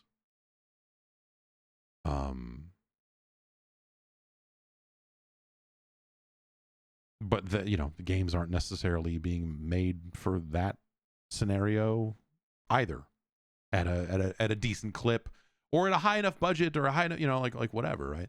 So there's like a bunch of big hubbub, and I'll probably mess with it at some point because it is fascinating. But someone came out with a tool that you can use to inject VR into any Unreal Engine 4 or 5 game, and it's the public beta of that finally came out, and I think I'm like lightly interested in that from like a technology perspective, but I don't care. I don't care about bolted on VR that like, oh, we hacked VR into this thing. Like, I don't like, so what? So fucking what, man? Like, so everyone can get sick because no one tuned this? Is that what we're doing? Like, I want, I want high quality VR experiences, or yes, VR chat. I mean, yeah, VR chat. I think VR chat is in some ways the ultimate realization of VR, for better or for worse. And yeah, so I don't think I do think that like cockpit style experiences are really awesome. I think that is a space where VR can actually be really cool, because stuff like Valkyrie, where it integrated you looking around and made all of that meaningful. That's the best of both worlds, right? If you're taking something like, I don't know, Assetto Corsa or whatever, and you're like, hey man, we got a VR mode now, like that's cool. But I don't know, not as vital to you playing the game at all in some ways. And but I don't know. I just, it doesn't seem like the interest is there from players. It doesn't seem like it just doesn't seem like there's any interest, any like massive interest in this stuff anymore. And so when it comes up in this sort of context of like, well, what about this? What about this? And you're like, yeah, I don't know. Like back in the days when we did still have like a little bit more high budget VR development, and and when all of the ideas felt fresh and new, people didn't want it then either. And the tech has improved, but not necessarily. It's interesting to me, like you see, there's been a new round of ads for the Quest 3 going around on television and other places like that. And they are pushing it primarily on the idea of the pass-through experience, the like, or the same, some of the same use cases that Apple was trying to push, as far as you could have a big screen right in front of you and do your computing on it, or whatever else. And you're like, okay, I don't need to do that. That doesn't really sound like an interesting thing. It doesn't sound like a very interesting use case. The Dogmata says all the VR talk has me wanting to get it out of the loft and play Robo Recall. Yeah. Robo Recall is probably still a pretty valid game to be playing, because everyone just made a bunch of games like that and then stopped. Like Robo Recall is probably better than most. Super Hot in VR is really awesome.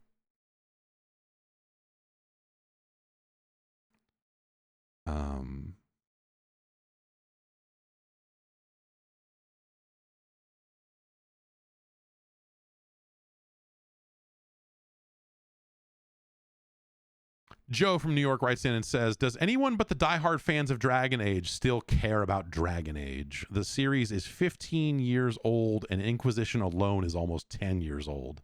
Jesus. I loved playing the first 3 games, but at this point, I don't remember a damn thing about the story. Does EA expect a glut of new players to get into the franchise on the 4th installment? It just seems like it's destined to be a real good game that will perform poorly in sales, just like Final Fantasy VII Rebirth. I was going to say, just like every other Dragon Age game. I mean, you know, the Dragon Age games have not exactly been like sales viewed as like massive sales successes internally, if I remember correctly. It's been a while. You're right. It has been a very long time. I think anything's possible. I think enough time has passed, and I think that there are so I guess I guess I would answer your question with a question. Do you think that there is an audience of people out there that wanted to play Baldur's Gate 3 but found it too intimidating to interact with? Do you think that that is a addressable market? Do you think that there are enough players in that bucket that think that they want a fantasy role-playing game but do not want to engage with the monstrosity, and I mean that in a good way, of Baldur's Gate 3?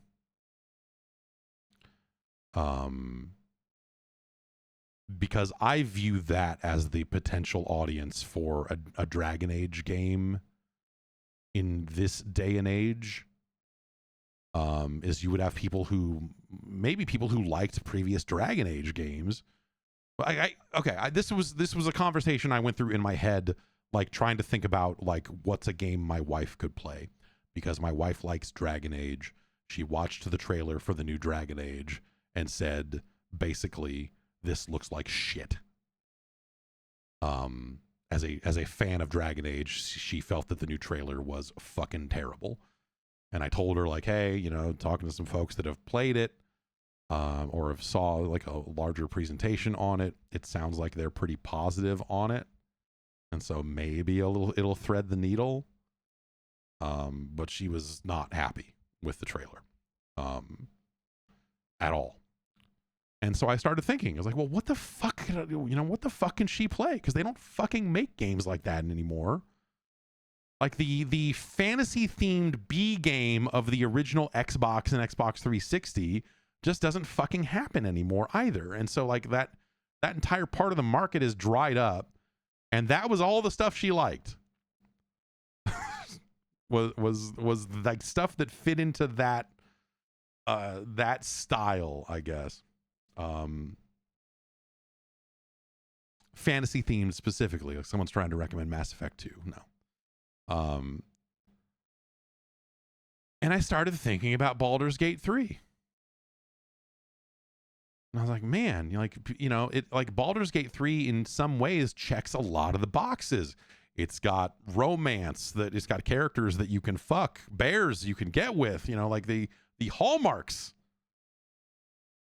of this style of thing. And then I sat down and thought about my time playing the game, and I spent some time looking at screenshots and videos of the interface in Baldur's Gate 3 because it had been a while since I played it. And I looked at it and was just like, yeah, there's no way she would get into like the second combat scenario and just be like, fuck this. And so I don't know. And it's not to say Baldur's Gate 3 is a bad game or whatever, but it's them trying to make a take on D&D. It's a lot of that stuff is deep for a reason, and I think that is going to be intimidating to certain types of players. And yeah, I don't know, man. I don't know what the answer is. But I don't know. Like I said, the word on Dragon Age from people who saw a little bit more of it, and I know that they put out some gameplay afterwards, which I think is the same gameplay they showed to other folks, as well. People came away from it feeling pretty positive on it, and so yeah, maybe there's a scenario where they thread the needle on that and make it work. But boy, that trailer That trailer did two things. One, it made me understand why they changed the name of the game, because looking at that trailer of them basically assembling a heist crew like it was a fucking Ocean's 11 movie, you look at it and you're like, oh yeah, this is about the team. This is not about Solus. This is not about the Dreadwolf. Like, of course, if this is the tone of your game, you cannot name that game Dreadwolf. like all of that immediately made a ton of sense to me. But the other part of that was watching it and being like, why does this feel like someone wanted to make a fucking Ocean's 11 take on Dragon Age? Because that's how it sort of felt. Like it felt like that, oh, we need this guy for our crew. Oh, we need one of these guys. Like it felt like the scene of George Clooney and Brad Pitt going over like who they need on their fucking heist team, you know? And I think it's a terrible trailer. Apparently also not representative of the game. So that makes it an even worse trailer.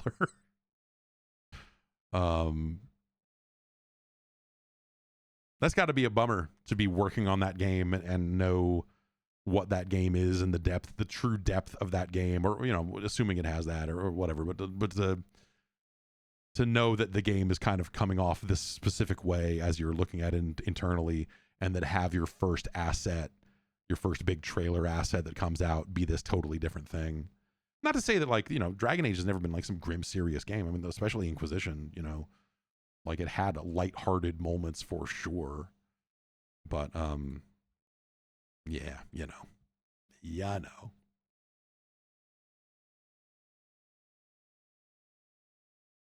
David from Texas writes in and says, when Microsoft was talking about the Call of Duty Black Ops story, I was a bit lost because it had been so long since Black Ops 2 and I never actually played Black Ops 1. It seems like such a slam dunk for Microsoft to announce that both of those games are on Game Pass so players could refresh on the story before Black Ops 6. Instead, Microsoft said the first Call of Duty game on Game Pass would be Black Ops 6. So what gives? Do the older Call of Duty titles actually make that much money to not put them on Game Pass right now? Microsoft has nearly 0 confirmed games before October, so I feel like this would have been a perfect shadow drop type of thing. Weird.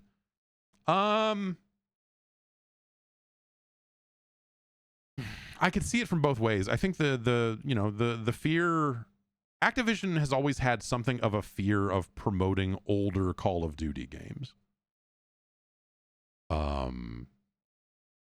Specifically, in the prices of those games don't really go down all that often. You know, older Call of Duty games don't go on sale very often because Activision traditionally always wanted you to buy the most recent one. And so if last year's game was available for half price, you would discover that year in, year out, that game is not actually that different. And go like, oh, I'll just play last year's game. It'll be fine. They don't want that. They want you to play the modern one that they are constantly adding new skins and stuff to, so that you engage with that content and buy the skins and all of that. That was always the Activision way of thinking around a lot of that stuff. That's my understanding of it anyway. I don't know what the Microsoft strategy is here with Call of Duty, because I agree with you that those games would make a ton of sense on Game Pass sooner rather than later, especially for people who do care about that story. I think that Black Ops 2 is a pretty good one of those campaigns. Like, it's aged, but it's probably one of the best campaigns they've ever done in the history of the franchise. You almost get the impression that they are afraid to fuck with anything until after Black Ops 6 comes out. And I wonder if once that is out and once the Game Pass launch has happened and they kind of see what the numbers look like and they kind of figure out like, okay, here's what we've done to the Call of Duty franchise by tweaking this and this and putting this on Game Pass and selling it here and doing, like, this is what happened.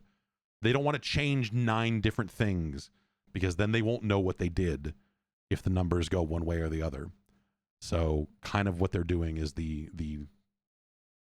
that's how I feel about it, I guess, is they're going to make the change of putting it on Game Pass They're going to take a look at what happens there. If they suddenly make less money, or if they make way more money, if more people sign up for Game Pass, if more people do whatever. And then I think from there, it's kind of like anything they do will be informed by that data. And whether they end up putting all of those games on Game Pass, I think they should. Some of those games are, probably inundated with hackers or something. There's probably some server mess on some of those older games. The further back you go, the messier it probably gets.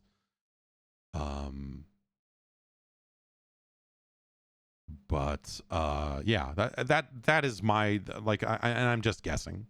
I'm really only just guessing here. But my guess is that they are just trying to get to the launch of this game, and then they're not even thinking about the rest of it.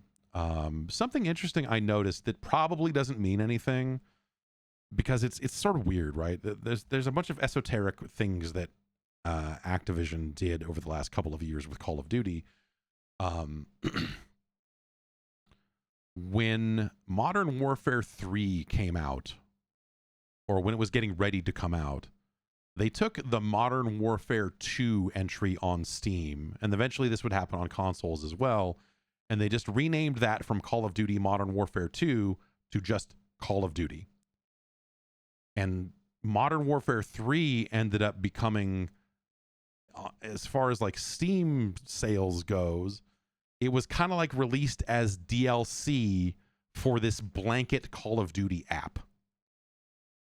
The idea being that you would launch the headquarters and then you'd be able to launch the games. They've been trying to do this in different configurations for years, but it always leads to this bad situation where you launch the current Call of Duty game and then say, I want to play Black Ops Cold War. And then it goes, okay, hang out for a minute.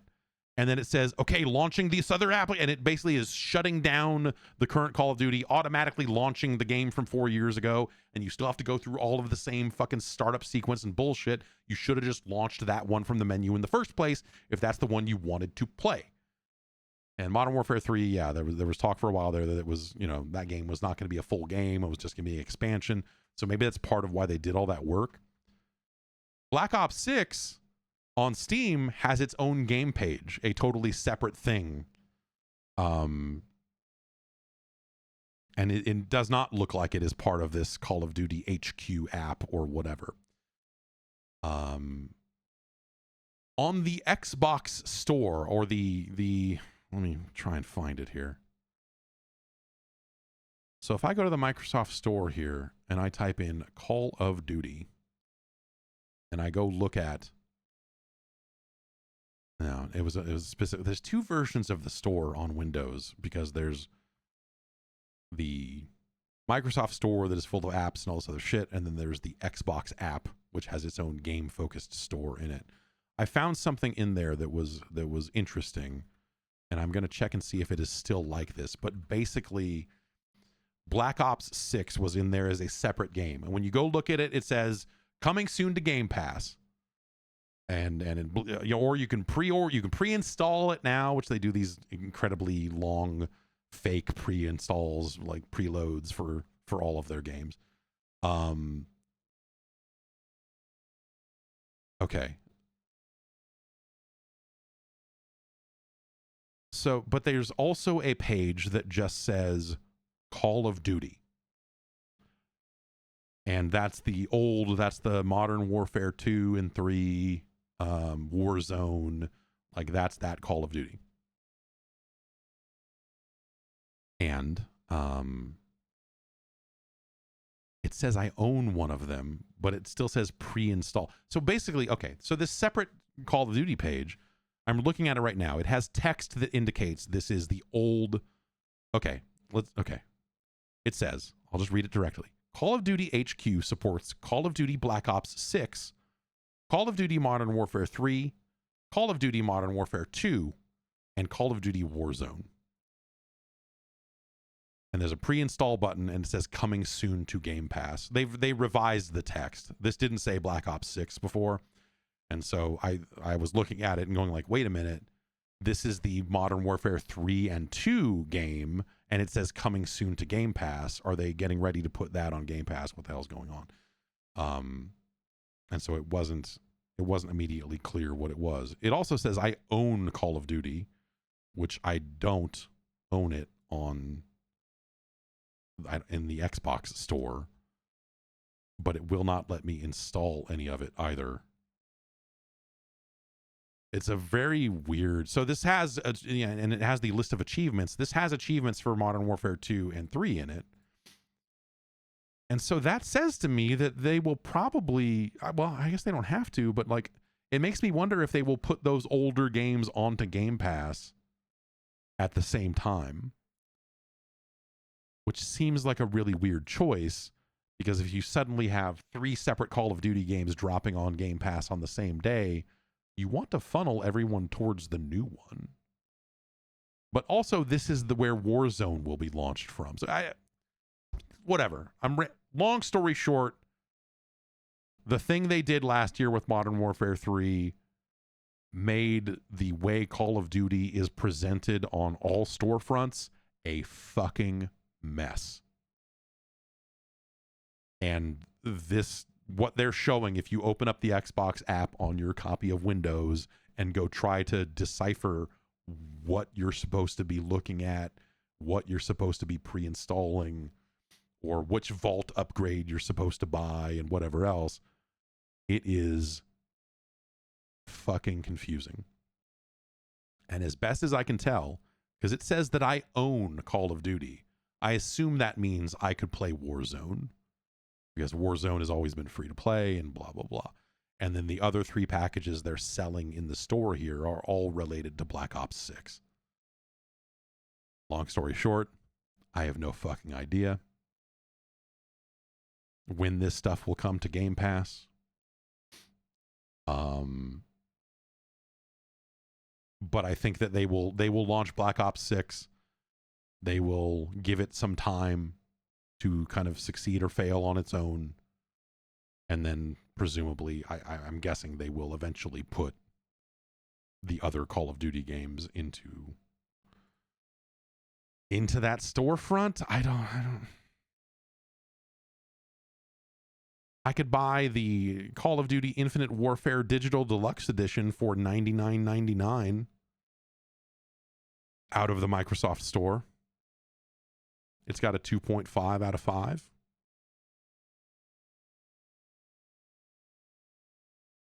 Is this for the PC or am I buying it for Xbox here? All right. My eyes are glazing over looking at this stuff. So this seems like growing pains or transitional pains that they're going through because of the move to Game Pass, the move to Microsoft, all of that stuff.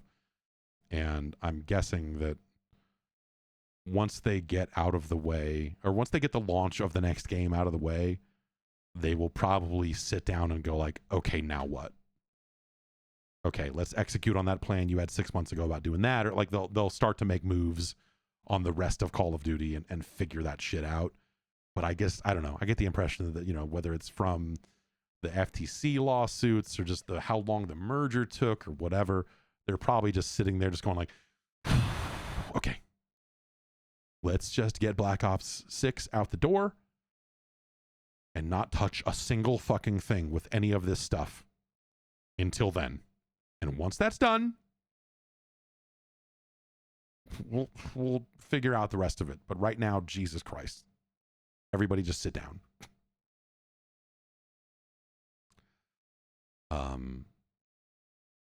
Yeah. But they, yes, it would be nice if you could catch up on the Black Ops story ahead of the release of this one, because, they are trying to make it meaningful. And the story of Black Ops 3 doesn't matter at all to anyone, period.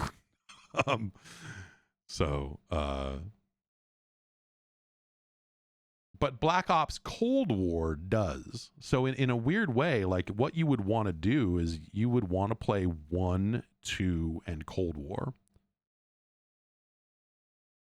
Because this game is, following on directly from characters and elements and things that happened in Cold War. Also the structure of the campaign with the kind of safe house and everything that they showed looks very, very similar to what they made for the last one.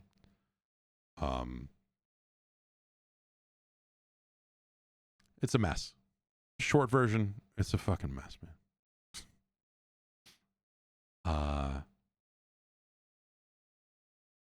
Jay in Cupertino asks the question that comes up. I think, every time we're launching new hardware, I think some of us kind of have these questions ourselves, What the future of the console business looks like seems to be anyone's guess right now. Do you think there's a possibility that console manufacturers may move away from traditional generational refreshes of hardware and instead move to annual hardware releases with more modest performance bumps? I've been thinking about it like this. First, with the half-step consoles like PS4 or PS5 Pro, and there being fewer console exclusives that don't come to PC, the benefit of consoles providing some stable target hardware for years at a time seems to already be on the outs. Second, many consumer electronics have annual or near annual refresh cycles. Gaming consoles going 4 or 5 years or longer, aside from cosmetic or minor internal revisions, are definitely an outlier here. With more frequent hardware refreshes, you'd possibly get a dedicated portion of your fan base purchasing new consoles more frequently than they are now, and perhaps less of an end-of-generation slump when new hardware is on the horizon. Would love to hear your thoughts on this. I'm sure the landscape is more complicated than I'm making it out to be, but I'm curious, do you think we reach a point where we're not thinking in terms of the PlayStation 6, but instead the 2028 PlayStation? This has come up, I think, the last 2 cycles. I remember thinking about this around the time of the PlayStation 4 launch, but certainly when the PS4 Pro was coming out, there was definitely an aspect of like, wait a minute, what the hell? And with the Xbox, especially, I think, especially lately with them having 2 models out there's been a thought of like, well, why not have 5 models? Why not have 10 models? And the answer is like, game developers are tired. They are overworked. And they don't want to have to build for 10 more targets than they already do. It's not quite the case that everything they do on PC just immediately translates over. There's always going to be more work involved. Plus more work on the QA and cert front, where suddenly your Xbox game has to be certified to run on 10 different devices instead of 2. That's not fun. That's not fun at all. No one wants to go through that.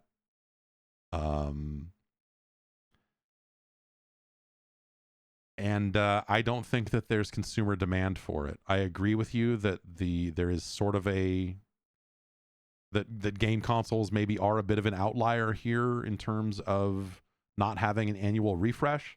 But also I think if you were to just go year to year, there's not much that would change that would be meaningful. Like, yeah, you'd have your new model of PlayStation. You'd have your 2025 PlayStation. And it'd be like, what? The thermals are better. But they came out with a slim PlayStation. It's slightly smaller. They already kind of technically did that. But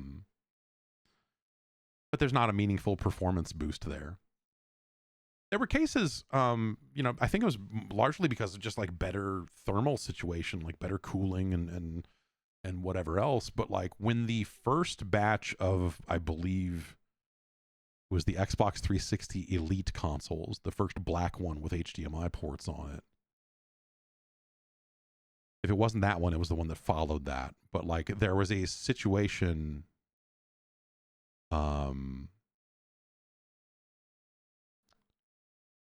with the 360, and then again with the Xbox One. The Xbox One S or whatever, they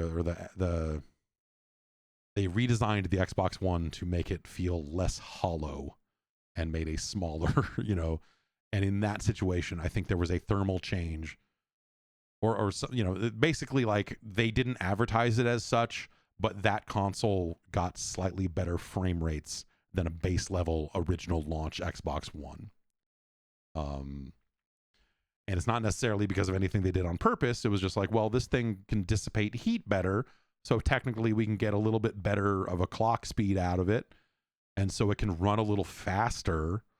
And so technically you're getting like a 2% bump in frames in some games that are unlocked to begin with, and not, not every game is going to see your performance bump. And it was like a weird stealth upgrade that they didn't make any noise about because it just wasn't, it wasn't meaningful. But they went through all the process of upgrading their tech and making that thing smaller and die shrink and whatever else, and they got that for free along the way. So maybe every 2 years you could do something like that, but that's not enough to sell it on. If it's a situation where, like, and console manufacturers have been doing that for years. Like, if you go look at the different internal board revisions for even just like the PlayStation 1, PlayStation 2, you saw a lot of changes over the course of that generation that they never advertised. It wasn't the Saturn. There's a ton of different revisions of the Saturn motherboard and connectors and 20-pin drives versus 21-pin drives that if you're going to buy an ODE for it now, you suddenly have to fucking worry about all that shit to try to figure out which one you need to buy. But that's traditionally been the case, is that those consoles do get updated. They just don't get updated and marketed as such. Sometimes that makes it cheaper for them to make. So like, oh, we were able to make it with a more efficient process, and it's a smaller board and smaller, like if, from the outside looking in, it looks identical. Maybe a port is missing or a port's different or, something like that. But maybe it's just the exact same console from the outside. But they can make it more cheaply. So they are able to then cut price, or they are able to finally turn a profit on consoles, which maybe they weren't doing at launch, and all of that sort of stuff. And so we've kind of been doing that, as the industry has kind of been doing that. But I think those are the sorts of performance bumps you could expect from if you were doing this annually. It's next to nothing, because when they're making these calls, they're making the best call they can for the price. Like, there was a Mark Cerny interview recently where he was just like, hey, we're not trying to make like a low end PC. Like, we don't get out of bed and go like, let's make a fucking $500 computer. Like, they're trying to make the best thing they can at a reasonable consumer price. That they're trying to hit a very different target than if they were just trying to make a low to medium spec PC.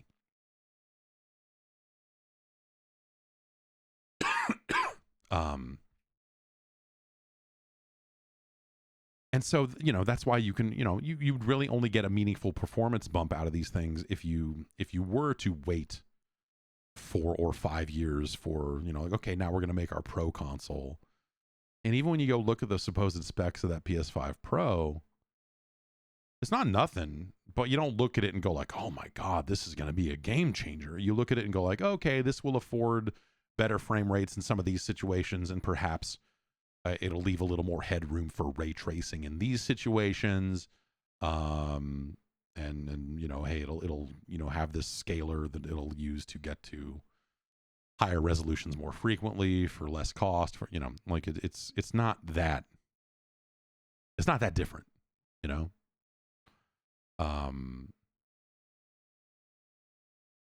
so I don't think there's really value, because I just don't think the tech is changing fast enough now to warrant an annual refresh of the hardware, because I think the returns you would get on that are so minimal. You might as well just keep, might as well not market it as a new hardware, and might just say like, it's yellow now. It's in new colors. Yeah, we marketed this one, and this one's packed in with Spider-Man. This one's not. Like, they have other levers they can pull to annualize a new thing about their console to try to get more people to buy it.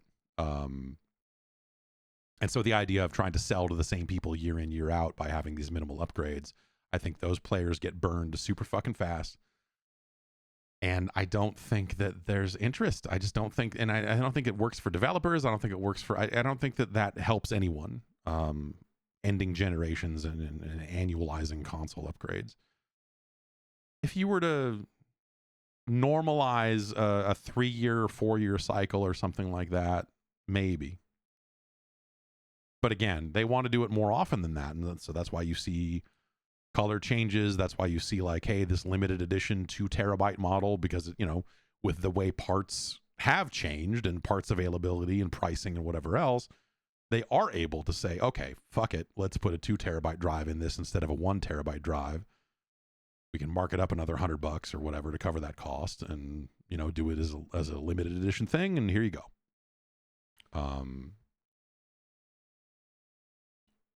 So you know, they're not phones at the end of the day.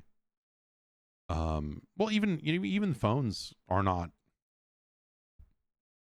You know, if phones, for as much as there is an annual phone release, from Apple really feels like they're on a 2-year cycle of meaningful upgrades. You know, where you're like, okay, this one is basically the same innards, but the camera's better. And it's a little slimmer or whatever. Every 2 years is when you get the like, okay, now here's the next model of this chip. And so it's this fast now, and the battery life is this, and, you know, now we're able to do this. And but yeah, even the 2-year cycle feels like it's being stretched out to more like a 3. You're right. Like even the TikTok of phones, that cadence feels like it's maybe broken. In some ways too, we'll see. But yeah, I just don't think there's any benefit there. I think that, again, there's other levers they can pull around pack-ins and colors and customization and whatever else. Easy things that they can change, like drive space. That it's better for them to do those sorts of things than it is to, you know, like how often.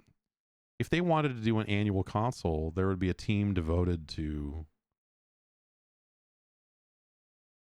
putting out the next console constantly. They would always be just about ready to ship something, because it's, you know, annualizing that process and then having to run that by developers and saying like, okay, as of August, your game needs to cert on the box we're shipping in November.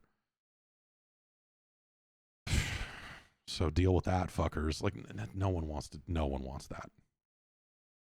And no one needs it, man. Like if you are truly enough of an enthusiast that you want that type of cadence and you want those types of upgrades, you probably should just get a PC. And go down that disgusting rabbit hole instead. Because there's always, you could always upgrade something. I mean, I'm sitting here with this 4090, and even I'm wondering, like, I wonder what the 50 series cards are going to be like. You know, I wonder. And that's disgusting. Yeah, I don't know. It's a sick. Let's see here. Let's get a few more emails in here.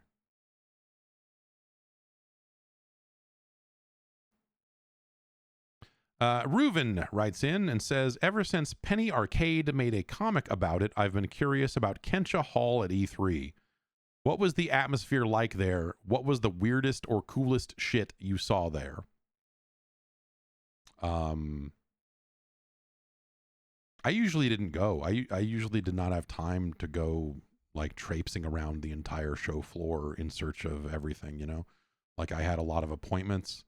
And when I wasn't at an appointment, I was writing up something I saw at my previous appointment. So there wasn't always time to just like walk especially the distant parts of the show floor, like Kensha Hall. Kensha Hall was, in some ways it was like the budget area. In some ways it was like, hey, here's the part of the show floor that no one goes to. So the booth space is going to be smaller and cheaper. And a bunch of fucking weirdos are down there showing God knows what. You know, because there's always some insane Chinese controller maker that's got to show stuff there. They're like, look at these awesome joysticks we've got. And you're like, okay. You know, there's always just a bunch of not that relevant, or, you know, like, not that it's irrelevant. It's related to video games for sure, but nothing that you're like, that is necessarily newsworthy. You know, it's like, hey, here's, and in some cases, some of this, there was some stuff that was for retailers. because retail managers would be at the show and stuff. And so sometimes there would be like, hey, we've got these really good racks that you can use to display video games at your video store or whatever. You know, you'd have some booths like that would show up. So really, the only thing of note that I ever remember being in Kensha Hall was Guitar Hero. That's it.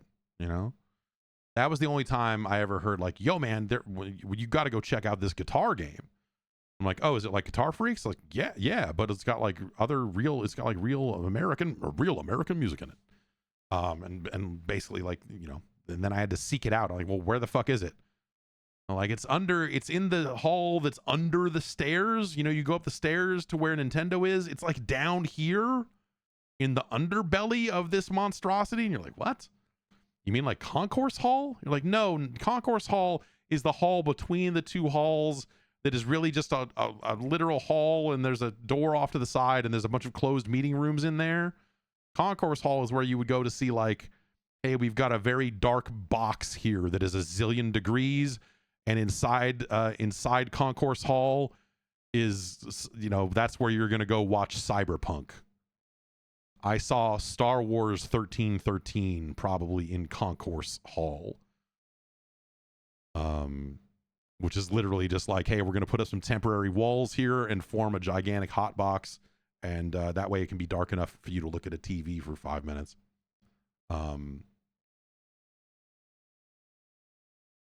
So Kensha Hall was even lower rent than that. But yeah, the only thing of note that I ever remember coming out of there was specifically it was Guitar Hero. And that was the only time anyone ever told me, yo, you got to see this thing. And that thing happened to be in the parking lot. It was literally a converted parking lot. You can configure the LA Convention Center in a number of different ways. And so you could either have it be a parking lot or you could turn it into a hall. And so when they sold enough booth space, they turned it into a hall. But it's not, like Kensha gets like this kind of mystical, magical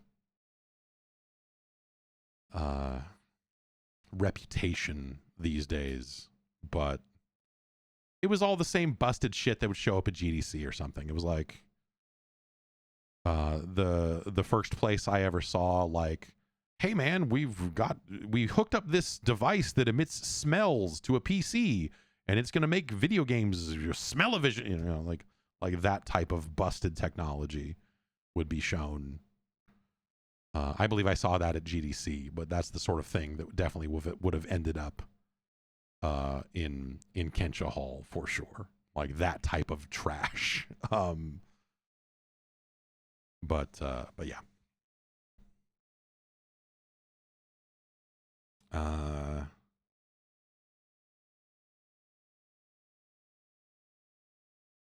Let's see here.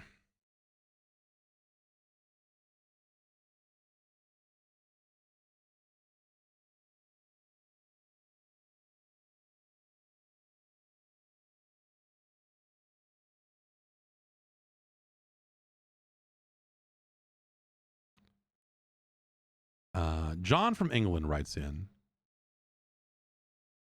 to ask about my and the general game journalism's lack of interest in esports. I remember hearing you reiterate on a podcast a few weeks ago how you have no interest in esports or watching people who are very good at games you are interested in. Why do you think that is? I've noticed that there's a general lack of interest across the board from all the podcasts I listen to. I personally would love something like a sports section in a podcast where I can get updated on this stuff for the games I'm interested in. I think there's potentially a niche for this to be an esports correspondent on these podcasts. The esports specific podcasts tend to focus on one game, which I don't have time for. What I'm looking for is something of a brief update, like here's what happened this week on Counter-Strike, Valorant, Overwatch, Apex, etc. Fighting games as well. So he's got some more questions after that, but I'll stop here to say, as someone who was at one point affiliated with a site that was trying to do deeper and better esports coverage, what you are asking for is the wrong approach. People are not into all sports.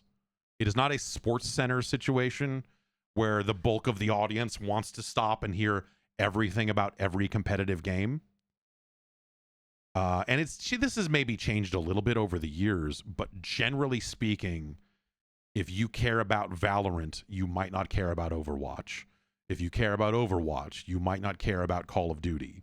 If you care about Siege, you don't care about fighting games, or so it is such a splintered audience that is so focused on their game of choice, and maybe they have 2 games they like instead of 1, but generally speaking, there is not an esports enthusiast out there in great numbers that want to come to a website that tries to cover all of esports. They don't give a shit about that.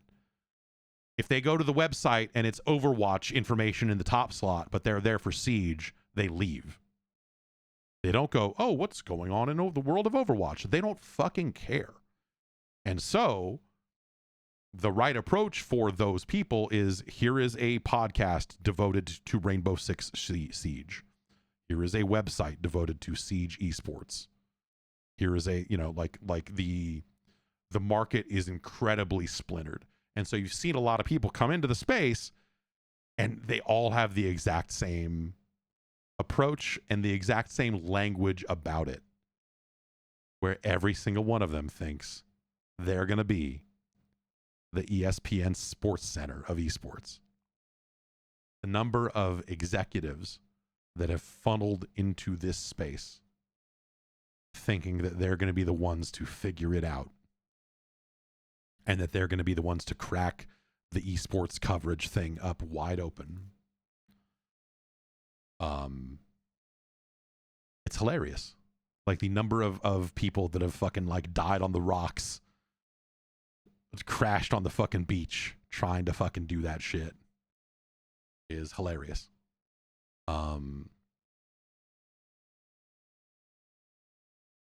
And so yes.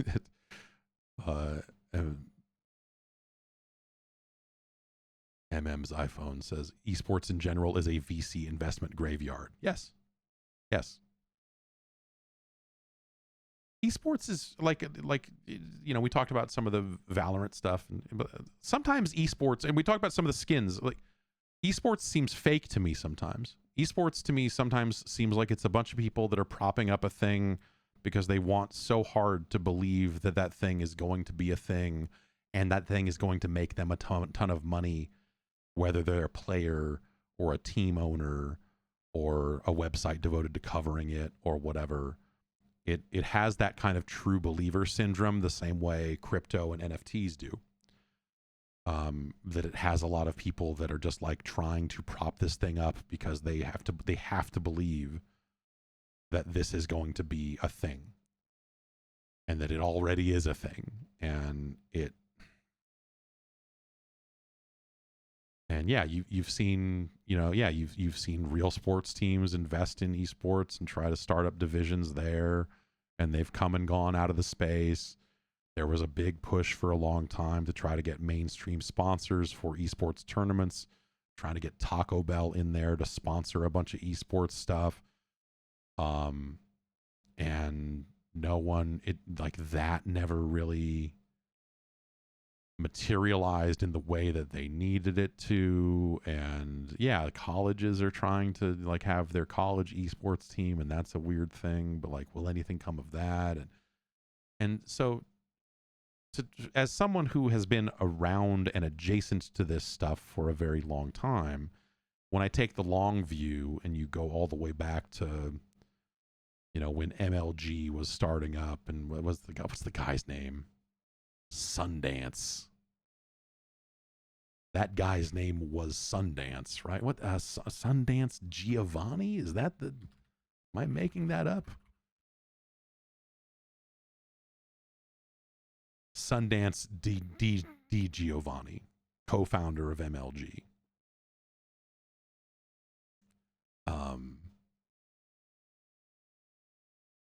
back in the, 20 years ago when we were talking about Quake players and the frag dolls and all of this other, all of that stuff,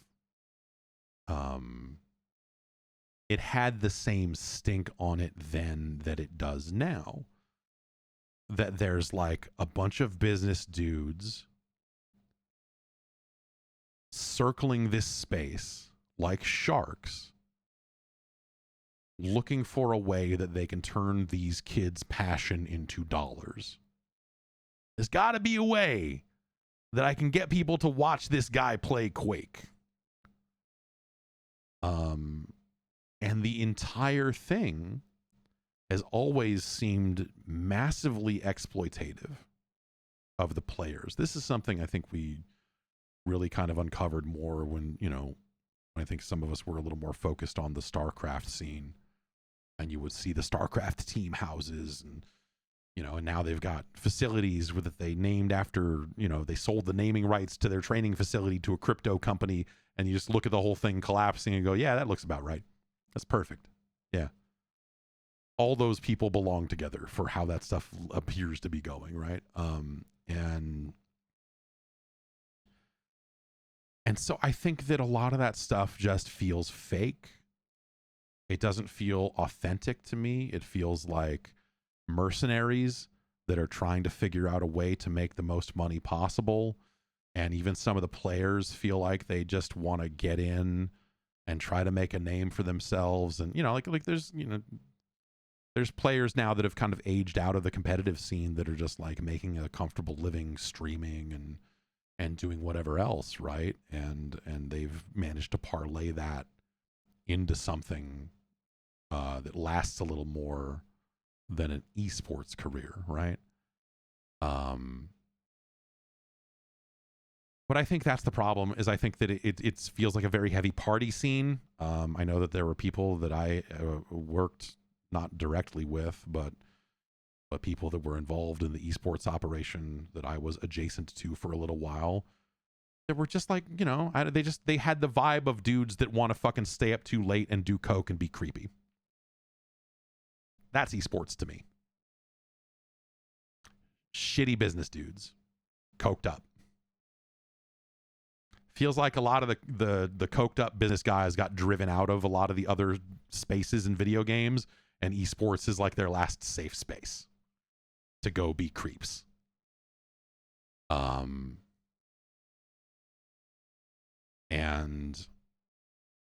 maybe it's not like that anymore. That even that is years old at this point too. So like you want to think that it's been cleaned up or whatever, but I will admit, like, I don't follow this stuff super closely anymore because I don't have to, and because it doesn't seem like it's worth it. But in terms of just like people playing the game and being good at it and watching the competitions and stuff like that, I think a lot of these games don't present well. I think that even the games that go out of their way to try to, they're saying that the theater mode and some of the stuff for Black Ops 6 is going to be back, but I think Call of Duty Esports is one of the most boring things to watch in the fucking world. Because most of the time it's a view of a first-person view, and you're like, especially like if you play the game, then you know the map and you maybe know where they're going and what they're trying to do and why they're trying to do it. But imagine presenting that to someone who's just like, especially like the idea of it, like, we're going to get it on television and it's going to be the biggest thing on ESPN and people are going to sit down and watch it. Like, no, they don't know what the fuck is going on. You're just watching a first person camera jitter around and fucking jump around corners and do all this fucking skittery fucked up bullshit. You just look at it and go like, what the fuck am I even looking at here? Are these guys winning or losing? I don't know. There's a number at the top of the screen. Like, okay, cool. Like when you watch other sports, you see, even if you're not a follower of some of those sports, sometimes the skill seeps through and you see it and you go like, oh, wow, that guy expertly moved that puck around that defender. And I can at least appreciate that on a skill-based level.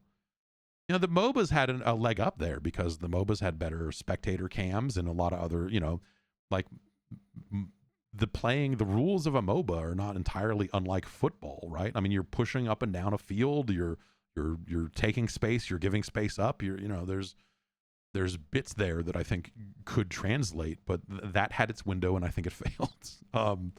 And now only old people play MOBAs according to Riot. So I think that, yeah, there's just a huge presentational problem.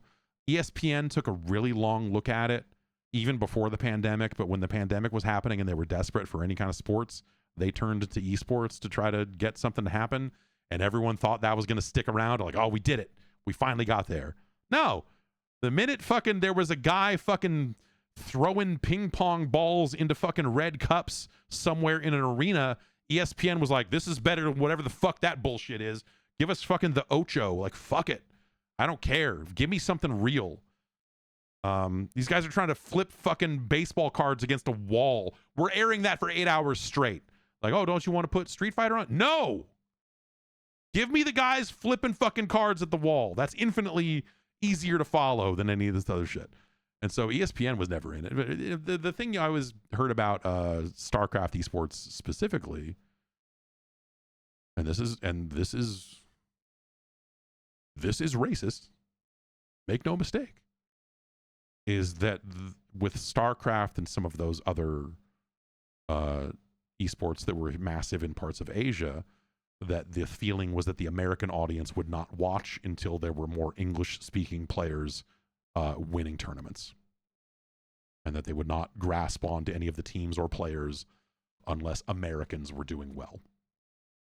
And so that spooked them away from some of those other types of esports as well. And so I just, like, all of these little things always add up to just like, dude, fuck all this. People don't want it bad enough. And it's not good enough to deserve it. And so I think that's the big problem it has catching on. For me personally, and he goes back to some of these other questions. What about speedrunners? Does that tickle your pickle a bit more? Like, yeah, a bit, but I don't usually watch the GDQ streams when they're happening. I'll go back if someone says something that was super impressive, like I'll maybe go back and watch a highlight, but I don't really watch a lot of speedrun stuff either.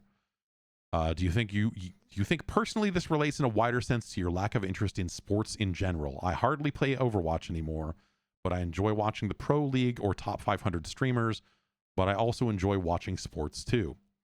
I guess my question is more of just, why is there a general lack of interest across the board in esports and not just from yourself? This is coming from someone who primarily plays single player games besides Destiny, which, as you know, is primarily PvE. There have been some awesome and legendary moments in esports, and do you not think it helps the industry as a whole to hold an interest in them? No, I don't think esports helps the industry. No. I think there was maybe a time where that could have been true, and it could have helped them get a more mainstream foothold when there was a little bit of interest from like ESPN or anything like that. But I think that ship sailed. And I think that esports is a brand risk in a lot of cases too, because you've got a lot of these players and you've got a lot of these business suits, and there's just a lot of, like I said, sometimes esports feels like it is the last space for creeps. And that's not true. There are creeps everywhere. Let's not lie to ourselves here. But I think that to get the types of numbers that would make it a mainstream thing, you've got to appeal to more than just people who know how to play the game. And my feeling on a lot of it, why would I watch someone play Call of Duty when I could just play Call of Duty? Like, yeah, I'm not as good as those guys, but I don't even want to play the mode that they play. I don't care about the, like, but like, what? Why would I fucking watch a bunch of people play Overwatch if I could just play Overwatch? You could say the same thing about football. Football takes 22 people to play properly. Of course, you could play flag football, there are smaller versions of it. Football is a team game. It takes more people.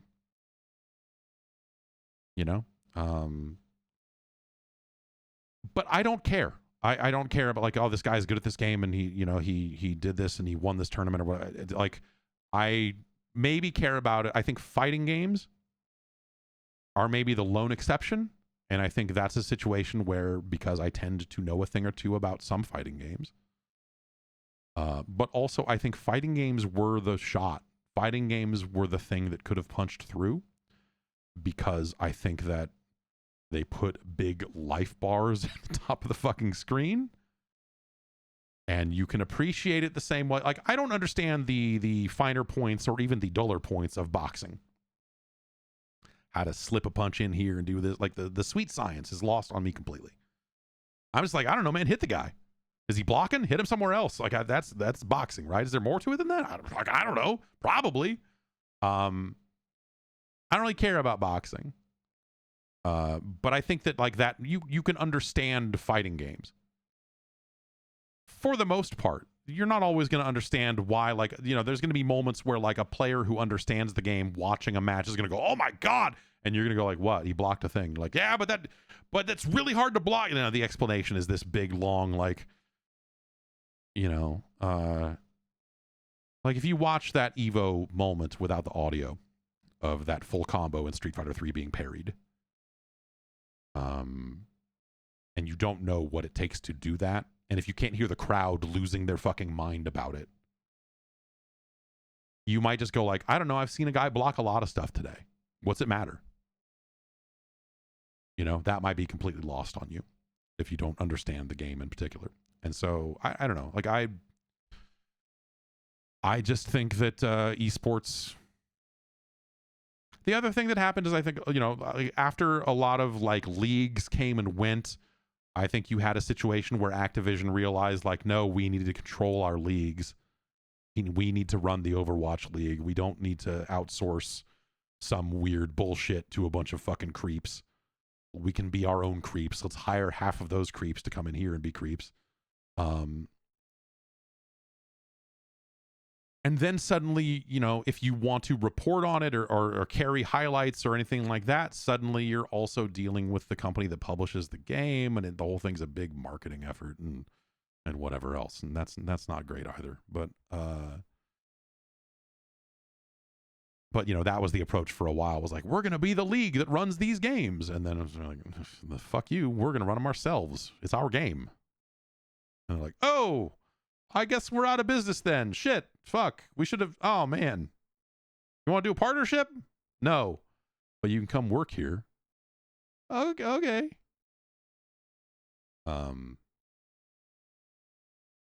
Like I said, I think, some of my general feelings on esports are probably a little dated in some areas, but like every time I try to look at it and see what's going on, it doesn't look cleaner.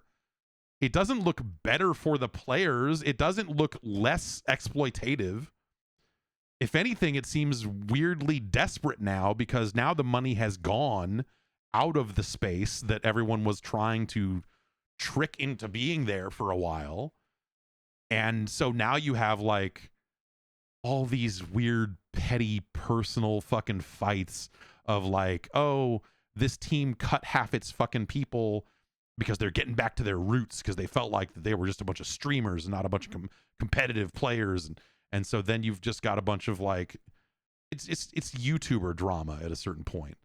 And so that just seems gross and pathetic in some ways, It's like, hey, here's all the fun of YouTube streamer drama, but also these guys claim to be good at video games occasionally. And you're like, what?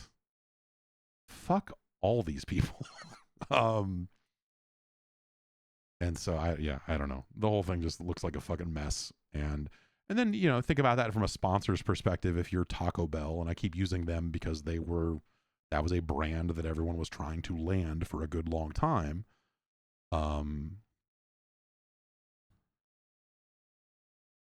If you're a brand looking to try to partner with a league or a team or you got a team courting you heavily, like, oh, you should be the official sponsor of our fucking Call of Duty team or whatever. And then you go and look, and it's just all these petty fucking YouTube videos of people being shitty online. You're going to be like, no, I don't want to be a fucking single part of that. I don't want to be anywhere near any of this. Like, how many fucking racist slurs did this guy fucking shout out? Like, while he was streaming on fucking Kick? That guy can go make his Kick money. How about that? Go make your weird fucking offshore gambling dollars. And that's maybe more your speed. Kick can be the official streaming platform of fucking esports. How about that? Because it's all the same thing. And that is everything I think about esports, I guess. I don't know. I think that there's very much a right way to cover it. And I think that I have at times thought like, man, that's a really interesting nut to crack. And I definitely have, I feel like I've learned a lot watching people fuck it up over and over again. And I do think there's a right way to do it. But also, I think the other thing I've realized is that I don't think that there's enough of an audience there for it to be a big operation that matters. And so in some ways, esports deserves to be covered at the same level that YouTuber drama does. It's the same thing. Except for fighting games. Fighting games are real. Everything else is bullshit. That's why when the fighting game community was trying to like push back against being labeled as esports, I get it. I totally get it. I wouldn't want to be painted with that brush either. Though, of course, the fighting game community, especially then, it's gotten a little better since, but it was disgusting. And there was a lot of fucking horrible shit happening all the time involving fighting game players. Capcom sponsored fighting game players in some situations. It was a fucking mess. It's all a fucking mess. Like, hey, get a bunch of fucking toxic assholes in their 20s, put a fucking microphone in their face for hours at a time and tell them that they're superstars and see how it goes.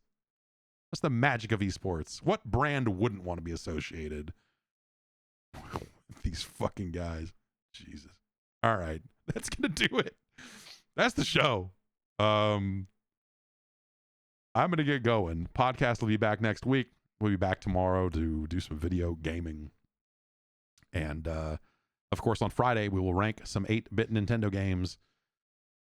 Until tomorrow, stay tuned. Go check out the Patreon. Go to enjoyyourgaming.com. I think that still gets you there, too.